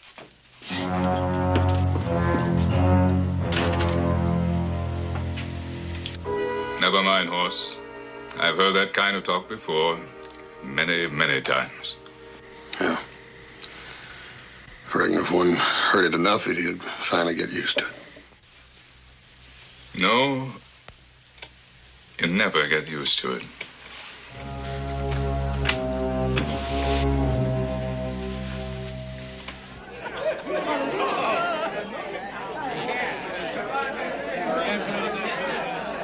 Oh, I do hope there won't be a hitch. Oh, I wonder how they'll take my announcement that you're going to sing.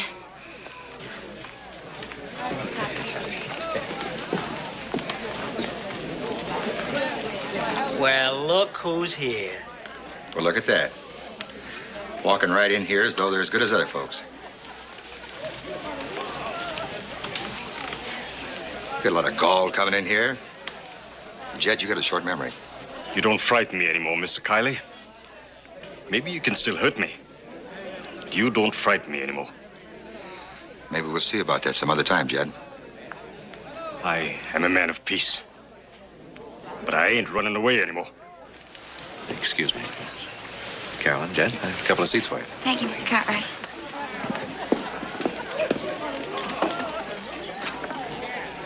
It's a free country, ain't it? Those Cartwrights think they own the whole town. Did you see that? Hey, pipe down, Sam. The fun's beginning. Ladies and gentlemen, I regret to tell you that due to unavoidable circumstances, our famous guest star, Thomas Bowers, will not appear tonight.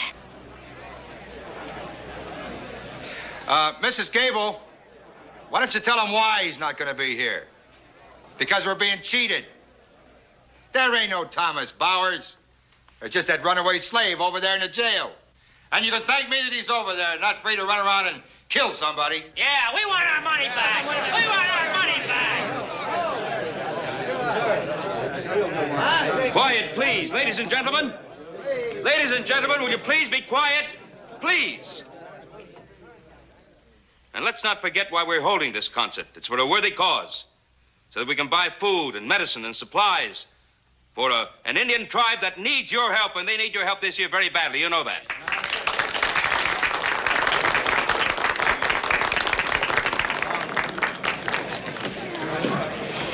Thank you, Mr. Cartwright. As I was saying, before I was so rudely interrupted, Miss Minnie Watkins has graciously consented to stand in for Mr. Bowers and furnish us with several of her delightful selections. But first, our esteemed pianist, Simon Reed, will open our concert with the Turkish Rondo by Wolfgang Mozart.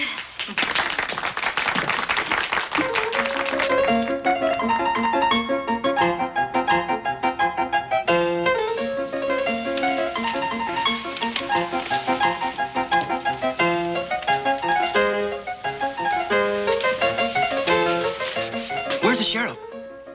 Probably in his office. Oh, I didn't look there. I thought everybody was going to be here. I got this message here for him about that runaway slave.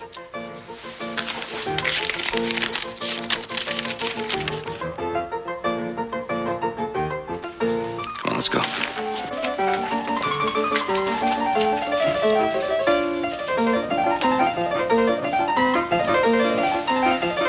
Sheriff Roy Coffey, Virginia City, Nevada. In your inquiry, runaway slave Hezekiah Randolph. Latest report confirms he is not in your territory. Last seen heading for Canadian border. G. Williams, Chief of Police, St. Louis, Missouri. What'd I tell you? Well, don't just stand there gaping, boy. Get over to Mrs. Gable at the concert hall and tell her Mr. Bowers will sing. Yes, sir. Right away. Bowers, we got some good news for you. You're free. I heard. Yes, sir, just in time for you to get over to the concert for your first song.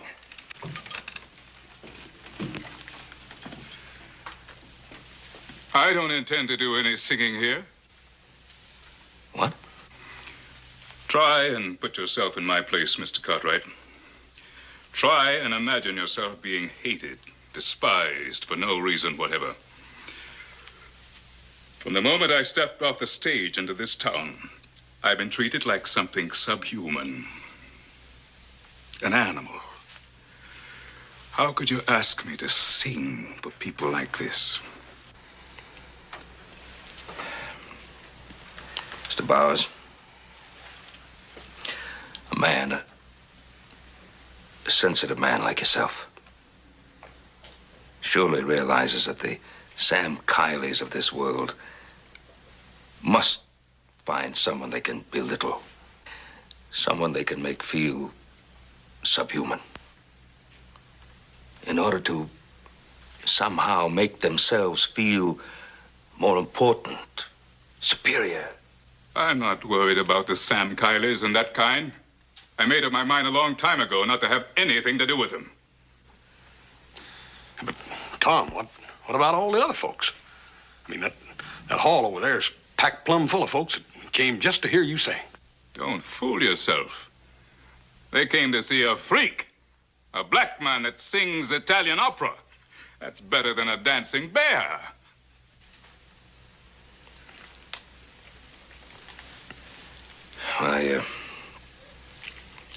I guess I'd better get over to the concert hall and tell them you won't be singing. I'd appreciate that.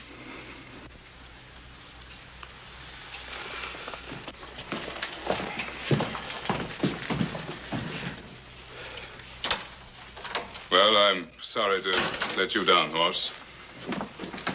Don't worry about that, Tom. You know, it's sort of funny. It's kind of hard to explain, but it's like, well, it's sort of like you ain't acting no different from that Miss Gable. I know you're angry. I can understand that. Good Lord only knows you got plenty of reason to be. But, Tom, supposing the whole town was against you. Now, are you going to change anything or make anything better by running out? You know, I sort of had you figured for a braver man than that, Tom. Look here. There's some folks that's going to always be on your side. Then, of course, there's always going to be a few that ain't never going to be. And we both know that, don't we? But what about all them other folks that ain't made up their minds yet? And that hall over there is packed plumb full of folks just waiting to make up their minds. Are you going to pass up this opportunity by running out on them, too?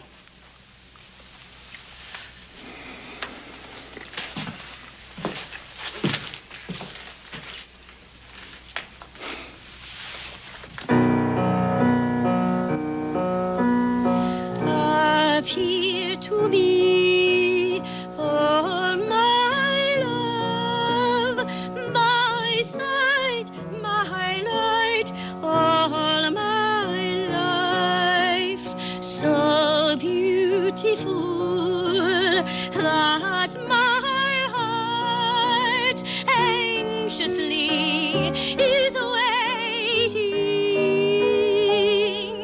That beauty wounded and made me fall in love. It will ne'er be erased from my heart. The thought that my heart... The thought that our heart... Il pensier di poter palpitar l'ai dai d'amor. Io sospir il matir che m'affanna e strazia il cor, e strazia il cor. Bella sì che il mio cor di dolor mordì, sì morrò.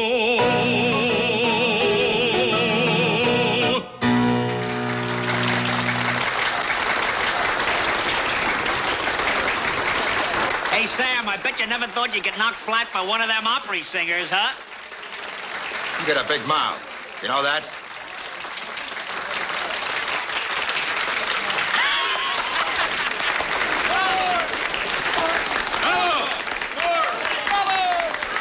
Thank you very much, ladies and gentlemen. You've been very kind. Sing us another one, Mr. Bowers. I'd be very happy to. From the works of the distinguished composer of Italian opera, Rossini, I'd like to sing the La Calunnia aria from the Barber of Seville.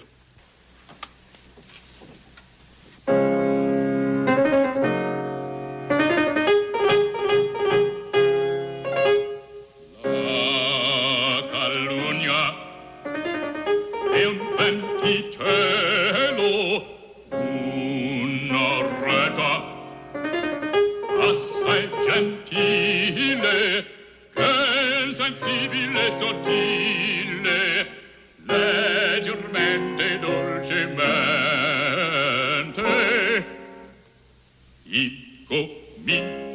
incomincia a sussurrar. Dalla bocca fuori uscendo, lo schiumazzo va crescendo, prende forza da poco a poco. Quella già di loco in loco, sembra e tuono la tempesta che nel sen della foresta va fischiando, brontolando e ti fa raggelar. Alla pintura bocca in scoppia si propaga, si raddoppia e produce un'esplosione. Colmi un colpo di cannone, colmi un colpo di cannone. Un tremoto temporale, un tremoto temporale, un tremoto temporale che fa l'aria rimbombar. Un tremoto temporale, un tremoto temporale, un tremoto temporale che fa l'aria rimbombar. E il meschino calunniato, avvilito, calpestato, sotto il pubblico flagello per cansarte va crepare. Il meschino calunniato, avvilito, calpestato, sotto il pubblico flagello per gansarte va crepar. Sotto il pubblico flagello per gansarte va crepar. Sotto il pubblico flagello per gansarte va crepar. Si va crepar, si va crepar.